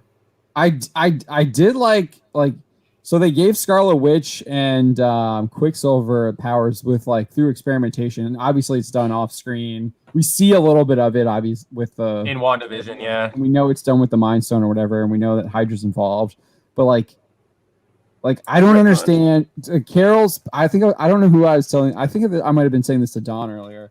But Carol's power, Carol getting her power the way she doesn't make any sense, because you have to know that those Space Stone created gun weapons that were used in Captain America: The First Avenger. You knew one of them had to have blown up. So there's got to be lots of people out there with Space Stone powers, right? But no, it's just her from the engine, from the plane that they created. So it's really bad. They didn't think that through whatsoever. No, they really just threw it all together to get it out. Which one's worse though? Blowing up a ship or breaking barriers through positive affirmations? Blowing up the ship. Blowing up the ship is still stupider, I think. At least the other one tried something. It didn't pull off 100%. I think we all know that, but at least they tried to go for something new and interesting and that worked, and didn't just go spaceship blow up, deal with it. Like, I don't know.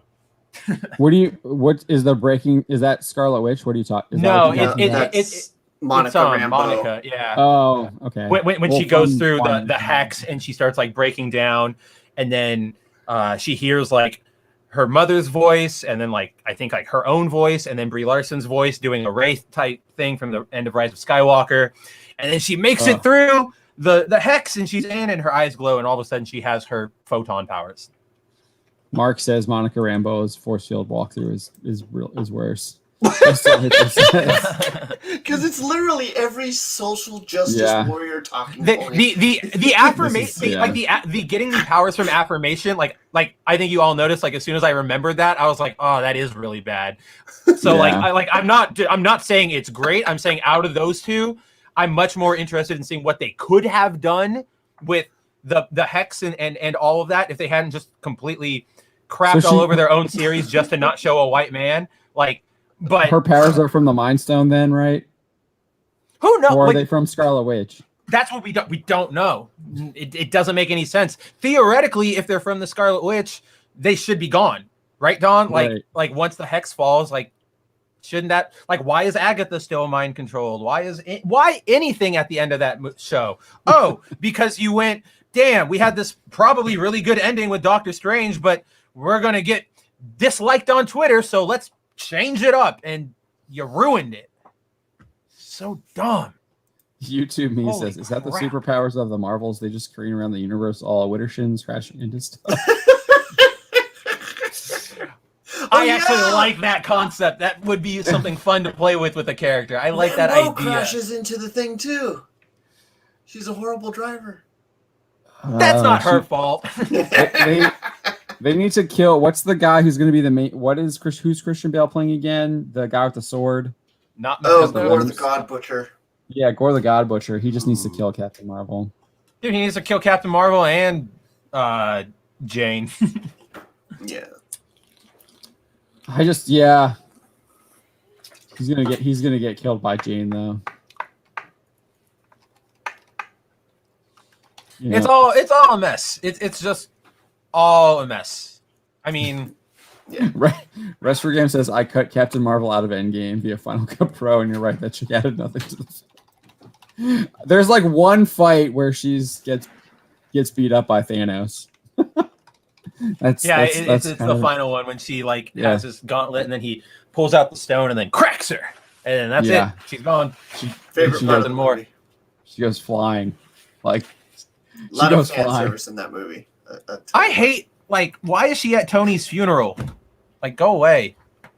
You don't. I don't know. Would you invite your ambulance driver to your funeral? Dude, what was that dude doing? That makes sense. That's the kid from Iron Man 3.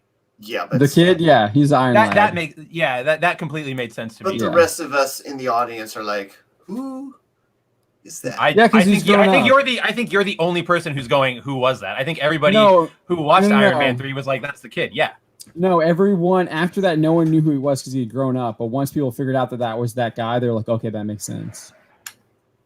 Because he looks radically different. He does look really different. I watched that scene 2 days ago. Yeah. Oh yeah. They got him at the wrong time. They filmed him right before puberty hit, and then they brought him back right after it. They gave him Bran Stark treatment. Freaking yeah. One season he's a child. The next season he's freaking an adult. How is that Steve Rogers said to violently be I don't know if he's I guess violent. Yeah, I guess. Well, that with the whole he has to have 9 needles into him, and he's got to be put down and stuff. But John Walker sips on it. John Walker injects it. Technology increases. It just increases with time. It's been 80 years.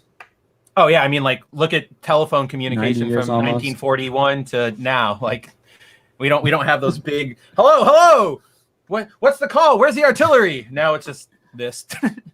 They should have put Fan Bingbing at the funeral. Just can blink. So then you got the X-Men connection. Was she in the MCU? I don't know. I know she's in X-Men. I think she was hiding out at the time, so she Texas. She was hiding out in the DC universe because nobody saw those movies. Mark Oh, that's 636 right. You're making that joke because she was in Iron Man 3, huh? I just put that together in the Chinese version of it. I just put that together. Oh, was she Black Widow? Was she like a Tony's assistant? No, she kind of, yeah. She was just like, it's like one scene where Tony ends up in like China and runs into her. Like, I don't remember. I've watched the scene like once, but it's like a quick China only scene and then done. Yeah, Resvergam says that.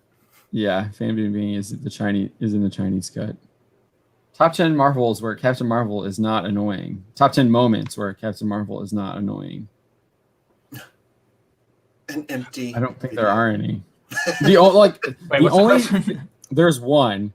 It's her like hero origin where she's like driving the go-kart, crashing and getting up, and I actually like that part. that part is like the only part in the movie and that part should have been in the beginning. Yes, it would have made the movie a billion times better. Yeah. I actually like that part. No, wait, that's a really good joke from Neo. The top 10 moments where Captain Marvel is not annoying. Thanks for watching. Yeah, there aren't any. There's one, but that's the only one. She's even annoying when she like beats him. After she beats Jan Rog or whatever. Jan Rog, yeah. Yeah. YouTube me. She even crashes the damn go-kart. Yeah, she does crash the go-kart. Yeah. Who gave her a pilot's license? Yeah, I think what's so frustrating about Captain Marvel is the source material is like far superior. Superior.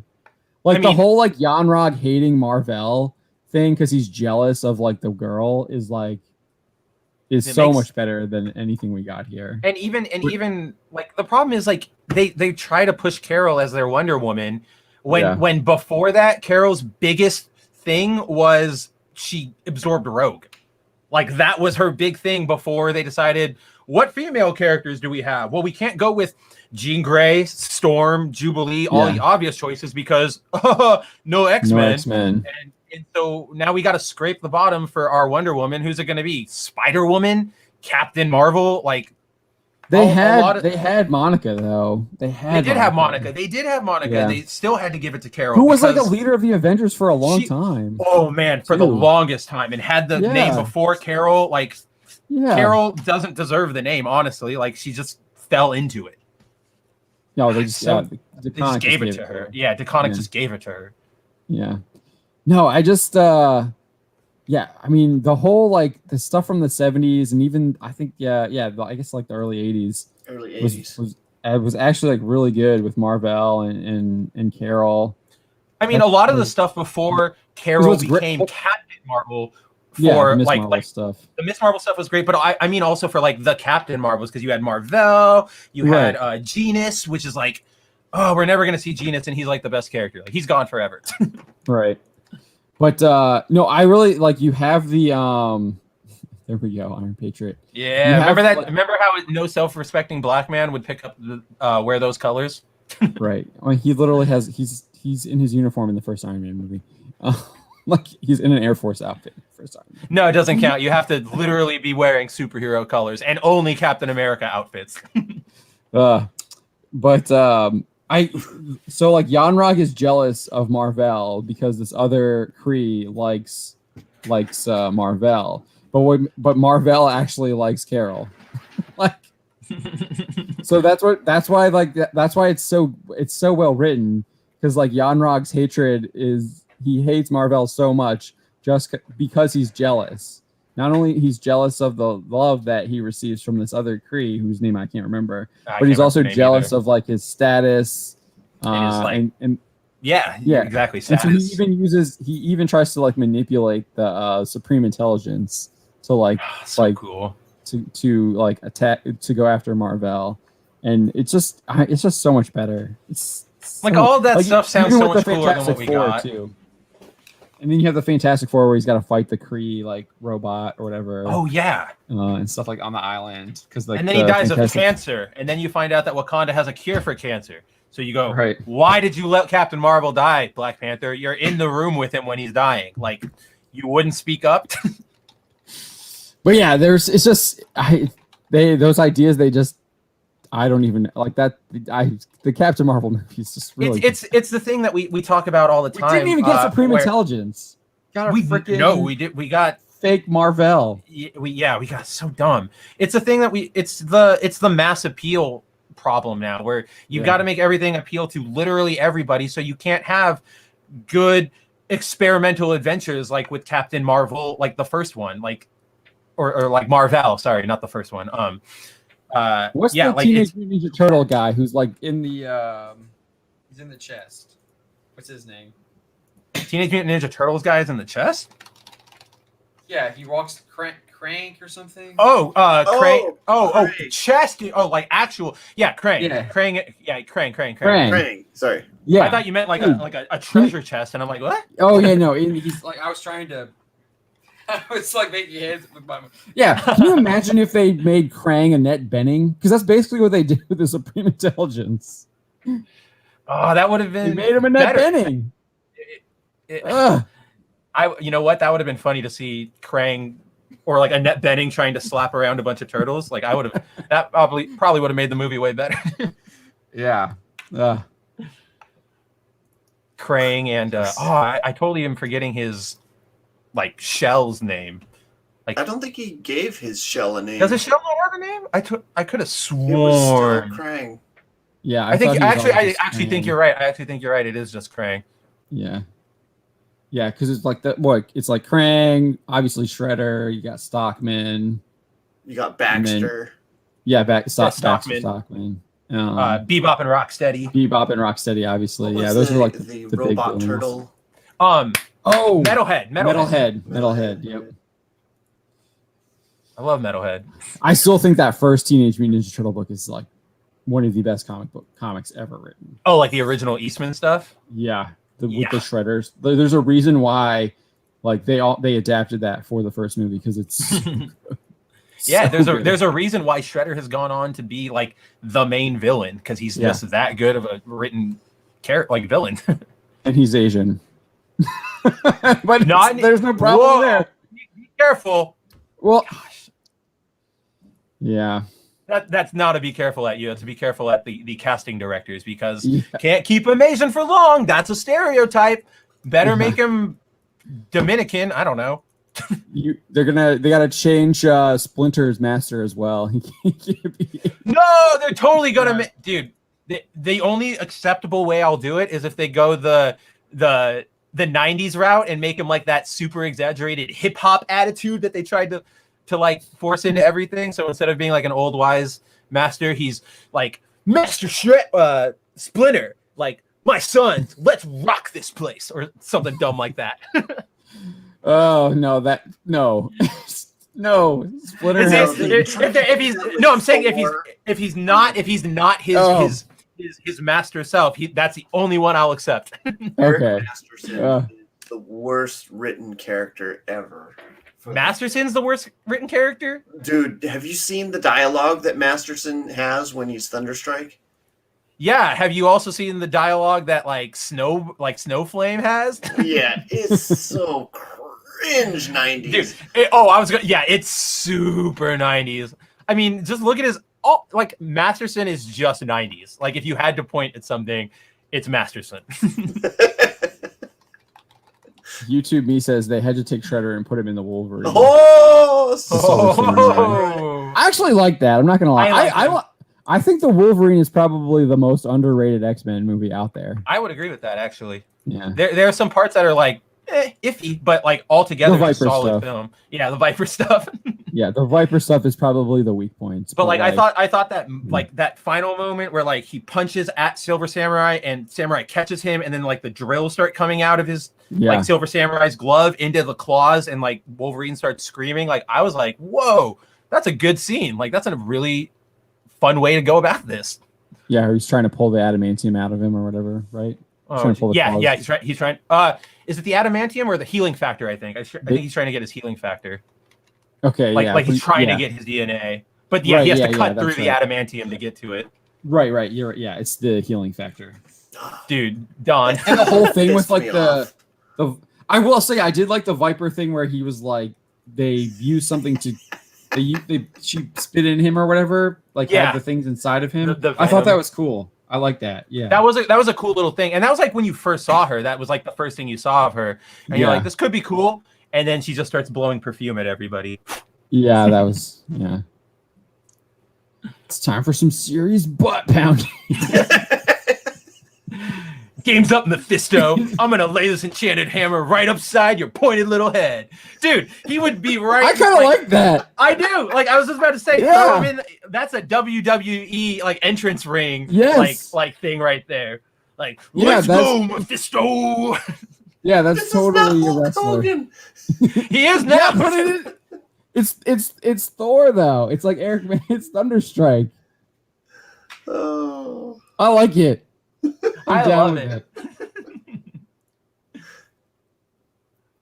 Wrestler Game says you joke about removing the word master, but my company spent millions reterming all of its tech terms. No, master admin is now highest level admin. Oh, you actually fell under one of those. Oh, added to subtractive list.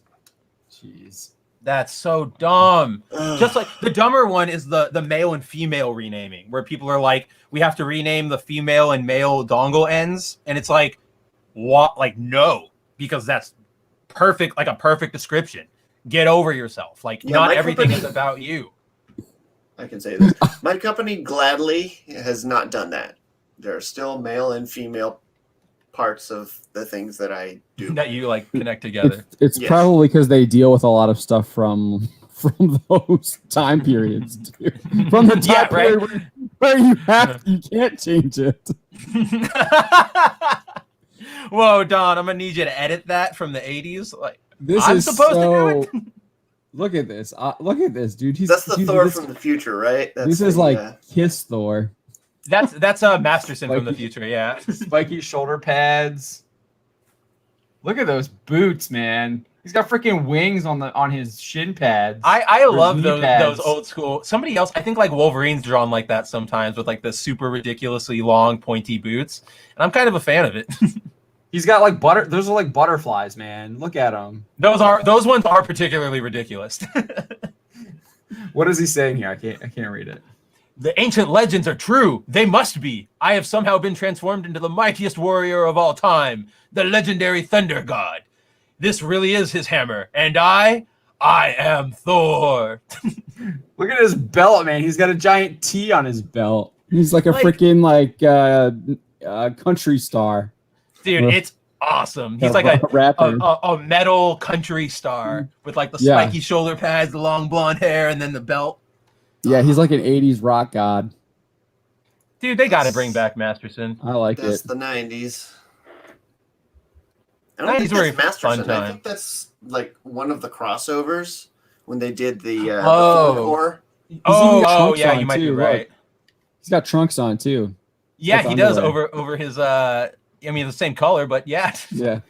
That's on him. That's a bad fashion choice on him. He's got boob armor too, though. Look. Boob armor. Them circles, though.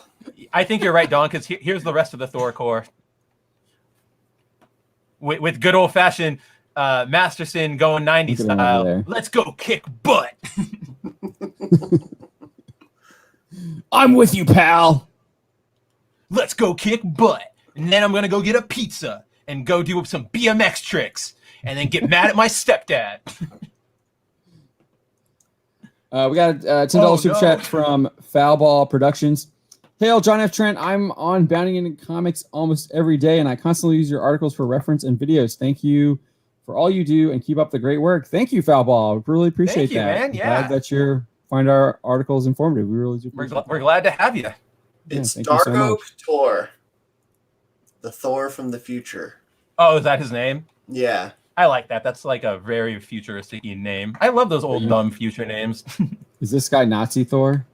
That's what I was bringing up. I was like I was looking through all the images, and this is, I guess, Masterson from a different universe, but he's called Stormtrooper, and I went, no. That's part of. Looks like he has a larger. It looks like he's got a lightning bolt as well, and which would make sense for Thor. But you know what? Maybe I should find out what universe this is, because maybe you're onto something.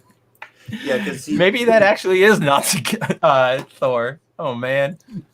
No, because they all have to fight against Doom in some sort of like on Battle Planet or whatever, and they have to get all the Thors together. So Storm Thor, you got Throg, You got Drug.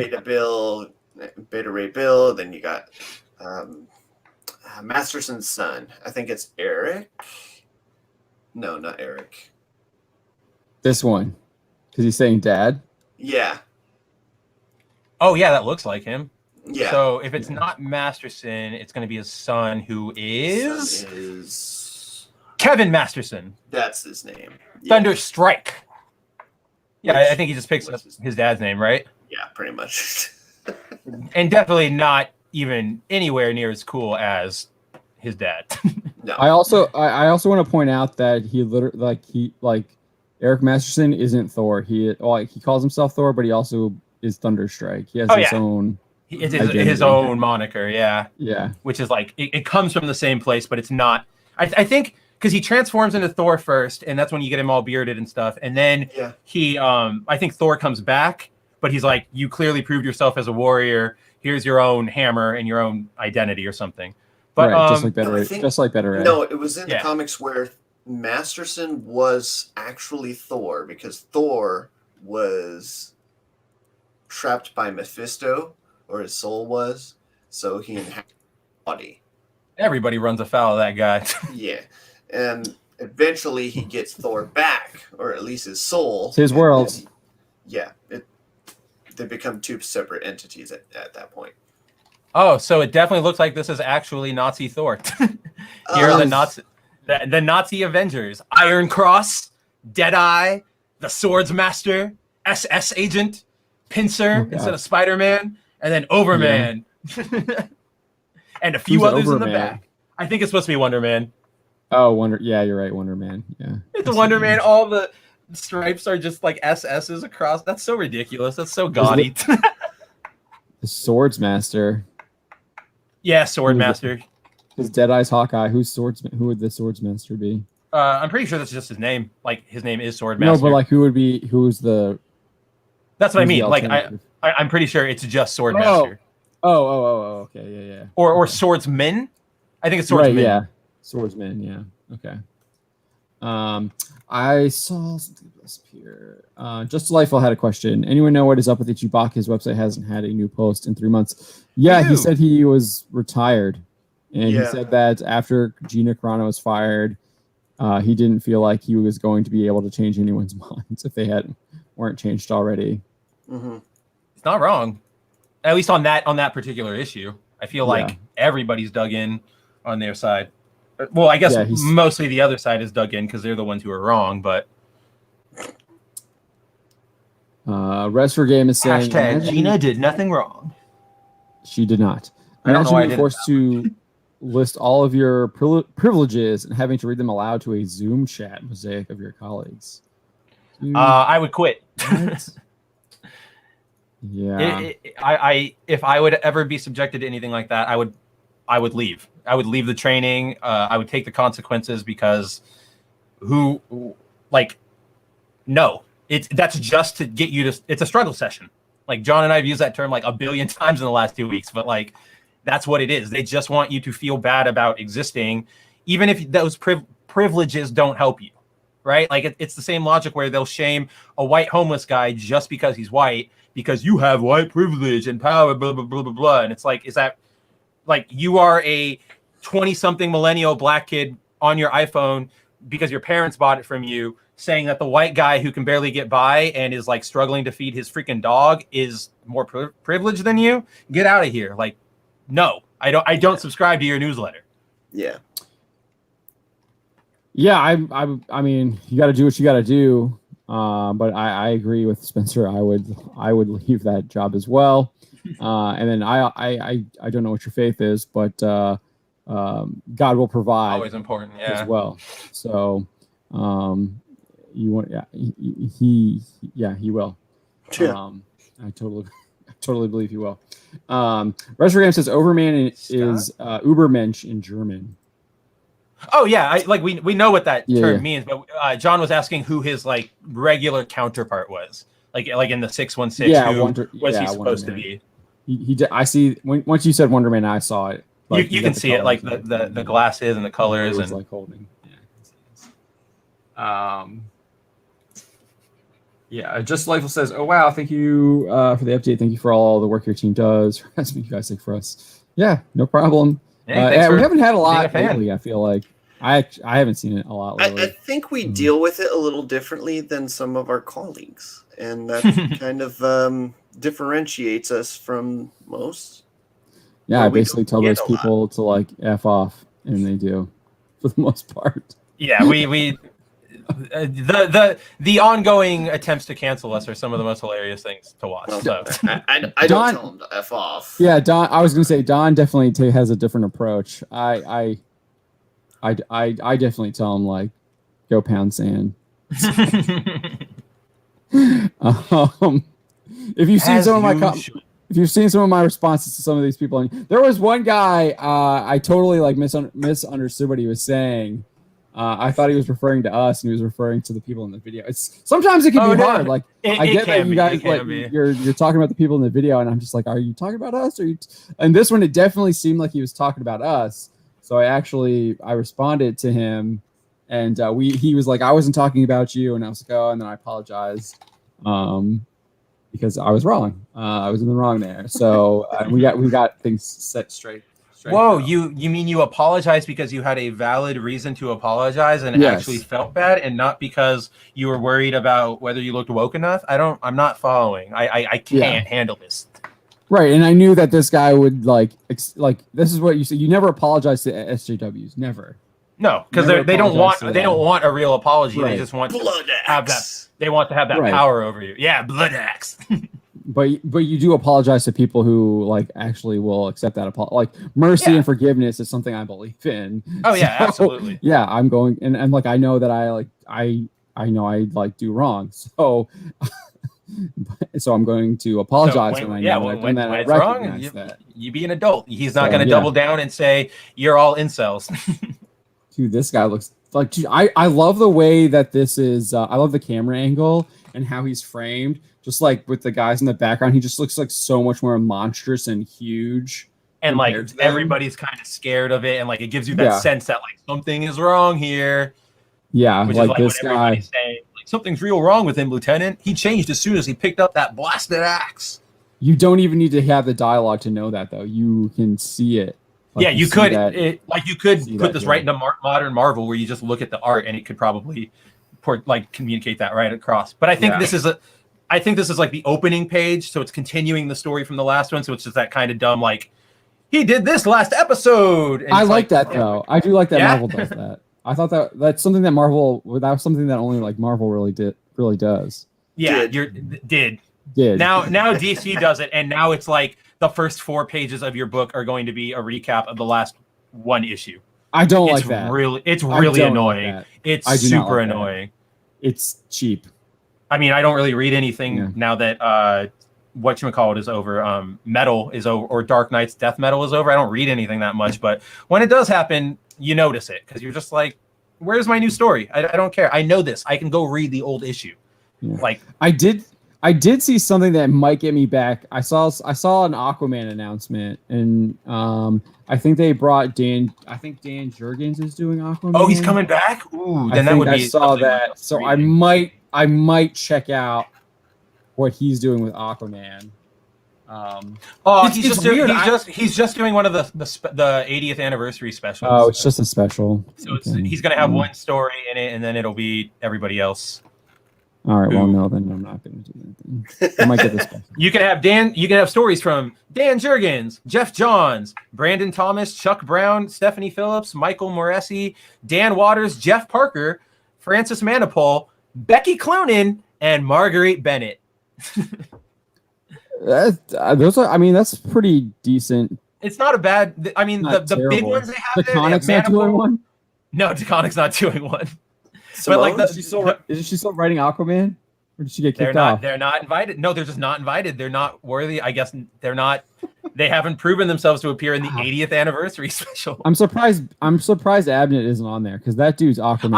I am surprised Abnett's not on there. The Rebirth Aquaman run is really good. Kelly Jones. That's how Kelly Jones came. That's when Kelly Jones came back to DC. When he came back. He did a fill-in episode. He did a fill-in for oh my gosh, what's his name? I love the guy's stuff. He does I don't read his Sunstone stuff, but he does Sunstone. Stefan Sejenik or Sejic, whatever his yeah, name is. Sejic? Stepan. Yeah. Stepan. He Sejic. does Dude, his Son of his the art Top is War. yeah, but his Yeah. art is like, aside from like what it is, his art is so good. It's crazy. Yeah, you like when you see it, you know it's his. You know it's him, yeah. And His he faces was- are real expressive. I just like him. Yeah, he was doing. I didn't realize this. He's been publishing his. He did this image series that I really liked, and he's been publishing it like as a webcomic. So I think he's like once it's done, he's gonna like sell it as a trade again. So I'm gonna have to go get that because I really like that first trade that he did through Image.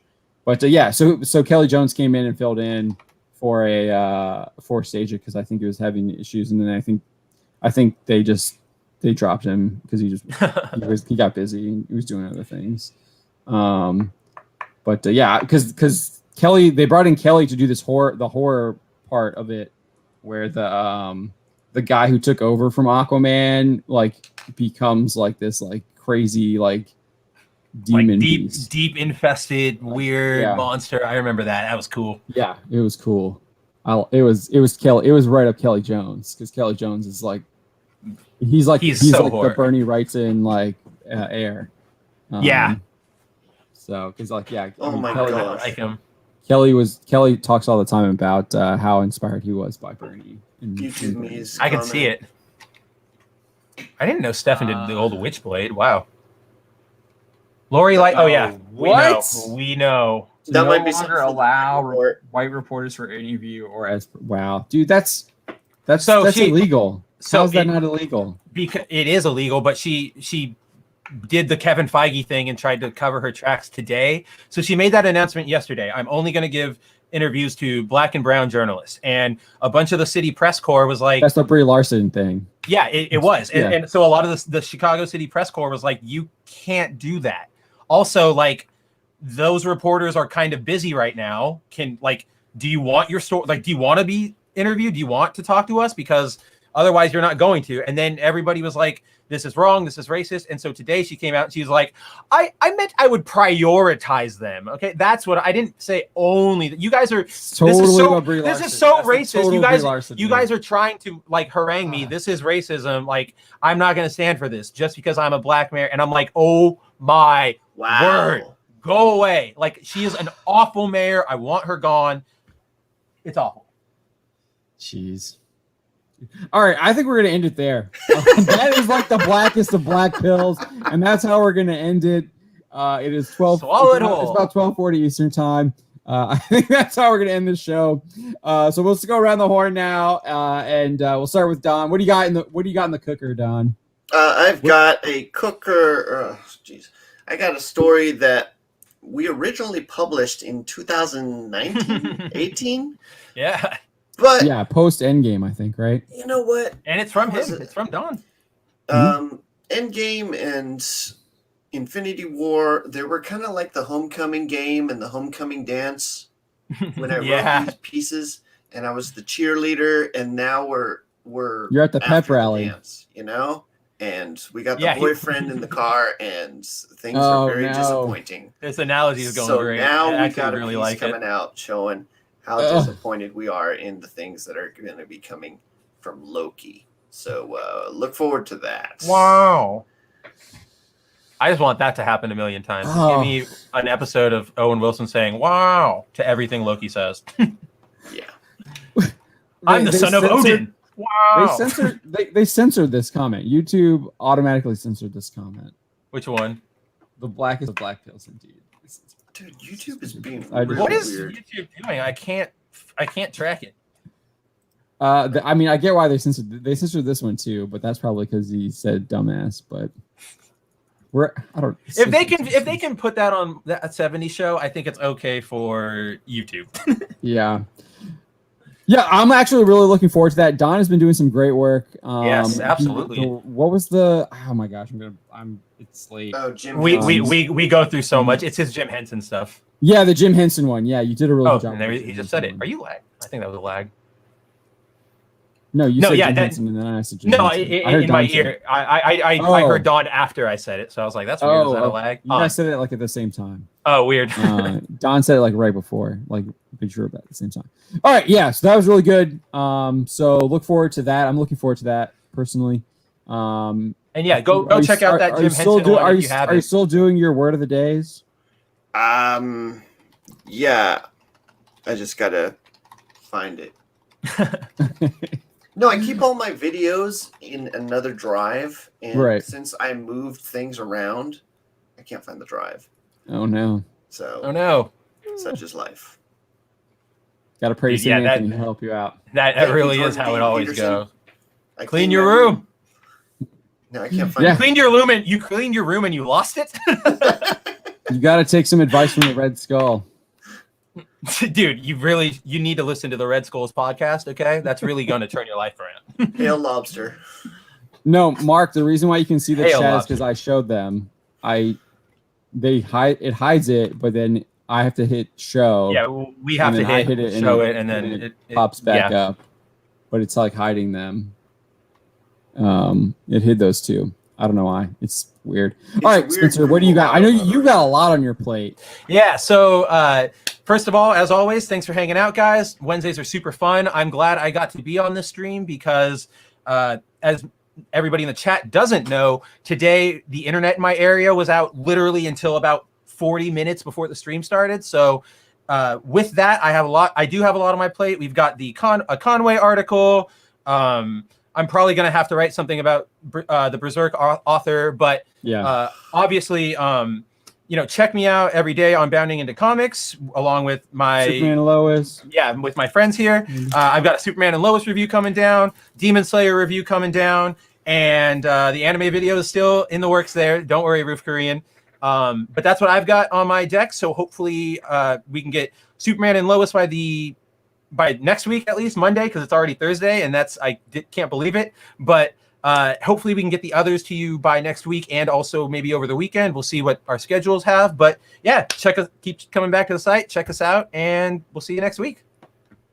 Awesome. I'm looking forward to all that stuff as well. Maybe squeeze a Demon Slayer review out of you too. We'll see. Oh no, yeah, that's coming too. Demon Slayer, that movie, it'll just be my Mortal Kombat review side by side with the actual movie, so everybody can watch the first 10 minutes of Demon Slayer and just see how much. I assume it's a lot better because, gosh, Mortal Kombat's so bad.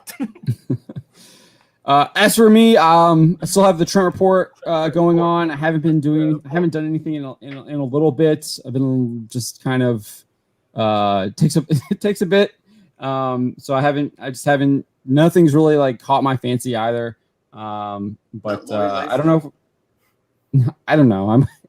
I don't know. I was trying to do stuff every day. What more do you say over the Lori Lightfoot thing? It's like, you're racist, you're stupid. Yeah. But I've got that channel there still going. I've been doing about 2 videos a day here on Bounding. Check that out as well. YouTube Me wants me to do a Without Remorse review. I really don't even want to watch the movie, honestly. Yeah, you're barking up the wrong tree for pain reviews. I'm the pain reviewer. I can do a review where I can just like destroy something. Like, it's been a while, but I can. Shall we start doing that with the Marvel stuff? It's just yeah. People pay for our pain. Yeah, maybe. I mean, maybe I'll have to watch it. It's on Amazon, right? So I got. We have to take a cue from Az on this one. Just the Batwoman reviews. I don't know. My time is. There's this quote from Az. I don't. Right? No, that's like the big thing of it. There's this quote from Az that lives rent free in my head, and I forget when it's from. But Az was like super upset about some announcement, and he opens his video where he's like clean shaven, and he goes, "I was so mad, I shaved me face off my beard, or me beard off me face." And it's just so Az that like it's always stuck in my head. Every time I start getting angry, I'm just like, I shaved my beard off my face. That is him. But yeah, so we are thinking about doing something tomorrow, maybe during the day. So that you might not be able to join us, Don, because I know that limits you. But if you have any ideas for a a name for like a Thursday or just a regular stream, kind of similar to something maybe that Gary does with like his Nerdrotic Nooner. If you have a catchy name, shoot it our way because we're kind of trying to brainstorm names. If you have name ideas, let us know. But it would just kind of be like a maybe short 1 hour, maybe 2 hours max. I think 2 hours is a little too much, but maybe just like a short 1 hour where we just kind of talk about what's happening. Like mini bounding lives almost. Yeah, like a mini bounding live, like or Black we didn't even talk about Snake Eyes. Oh, that's right. I want to talk about Snake Eyes. That trailer sucked. That trailer did suck. It was literally a generic action trailer. Like nothing about that was G.I. Joe. Nothing about that was Snake Eyes. You could have literally thrown in, like you said, any action hero. I didn't realize that that was Storm Shadow because I didn't either. Because it wasn't Storm Shadow. It didn't look like Storm Shadow to me. I was like, oh, that's supposed to be Storm Shadow? Give him the messed up face. That's what I want for Snake Eyes, not stupid fake eyes. Guys. So, yeah, I'm going to have... I was talking to Don about this earlier. I think I am going to... Like, Larry Hama's made some comments, so I'm probably going to do a... Look for that tomorrow. I'm going to do an article on Larry Hama's defense of the Snake Eyes movie, so look for that.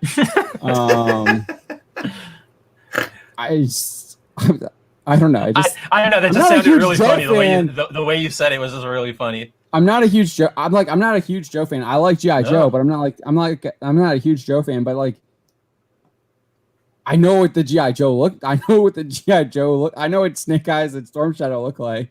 I know those characters are supposed to look like, and that movie didn't even look like G.I. Joes. There weren't any G.I. Joes in it. Dude, Jeremy from Geeks and Gamers just hates that movie. Hates what that movie is doing to Snake Eyes and G.I. Joe. Oh, I could not blame him. I can't imagine how bad it feels to be fans. I mean, obviously, I'm not a fan of G.I. Joe, but other stuff, like being fans of these properties, we know how awful it feels when this kind of stuff happens. Like, it's just bad. I saw like people on, like, I was going through Larry Hama's feed, and on one of his posts, he talks about, I was looking at the one post where he talks about the Joe movie, about the Snake Eyes movie. And one, I don't know who it was. It wasn't Larry, but it was someone else. And they were saying that I haven't really seen anyone complain about this movie. And this guy was like, "You're not really in any G.I. Joe groups, are you?" That's always how it goes. These people go, "I didn't see anything." All I'm hearing is that people love The Rise of Skywalker. And it's like, because you're literally just going onto Google and saying, "Rise of Skywalker, good." Twitter search, "Rise of Skywalker, good." Like, yeah, go to any deeper and you're going to see that nobody likes this stuff. Yeah. When the diehard Joe fans aren't behind your movie, it's like, I mean, you have to, like, I don't know. And that gets to the point that, like, Feige's saying that so we didn't really get to talk about, I mean, we talked about it a little bit, but I feel like we didn't talk about it enough. Like, the core films that Marvel Studios started with, all of those movies, I guess you can make the argument with Iron Man, we're all like we're all of Marvel's like popular characters, like Hulk, Thor, Captain America. Those are literally like their top characters outside of the X-Men. Like, and Spider-Man, yeah, like you know that they would have done a Spider-Man and X-Men movie like that if they had the rights initially, like they would have. So they started with all of those like huge hits, and Guardians of the Galaxy doesn't get made without the success of those other movies and the reputation that Marvel Studios built by the time Guardians came. Yeah. So, and then Guardians kind of like was a hit.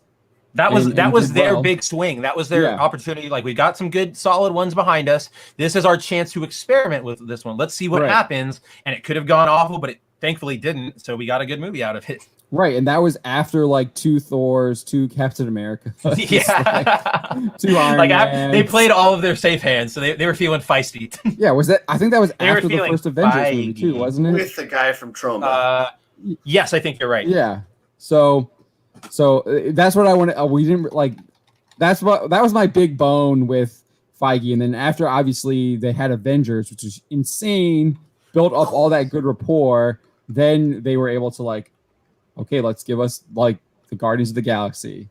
Let's give us Ant-Man. Let's give us niche stuff. Property. Like even Ant-Man. Ant-Man was like one of the original Avengers. So yeah, no, he has more than like Guardians, absolutely. Right. But like I'm just saying, like after that period, they were like, let's try a little more. Let's be a little weirder.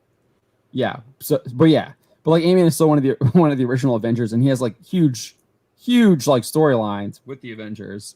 The whole like slapping Janet thing is like, it's so everybody who points to that takes it out of context and doesn't realize that he was being mind controlled at the moment. Like, get out of here. Same people who go, "Oh, Bucky was innocent. Bucky as the Winter Soldier didn't do anything wrong. He was being controlled." Well, then why are you like harping on Hank all the time? Shut up. Yeah. So, all right, we added an extra 10, 20 minutes there. Our Storm Shadow, or not Storm Shadow, our G.I. Joe soapbox. Yeah. And then Marvel. We went back to Marvel too. All right. It all so the comes swing back to to Snake Marvel. Eyes. There we go. That's the ultimate casting right That's there. Snake Eyes. All right. Thank you all. Have a great night. We will see you more than likely tomorrow. I'm not sure what time, but it'll probably be like around 3 or 4, I'm thinking, Eastern time. Afternoonish, yeah, definitely. So look forward to that, and we'll see you then. Have a great night. Take it easy, everyone.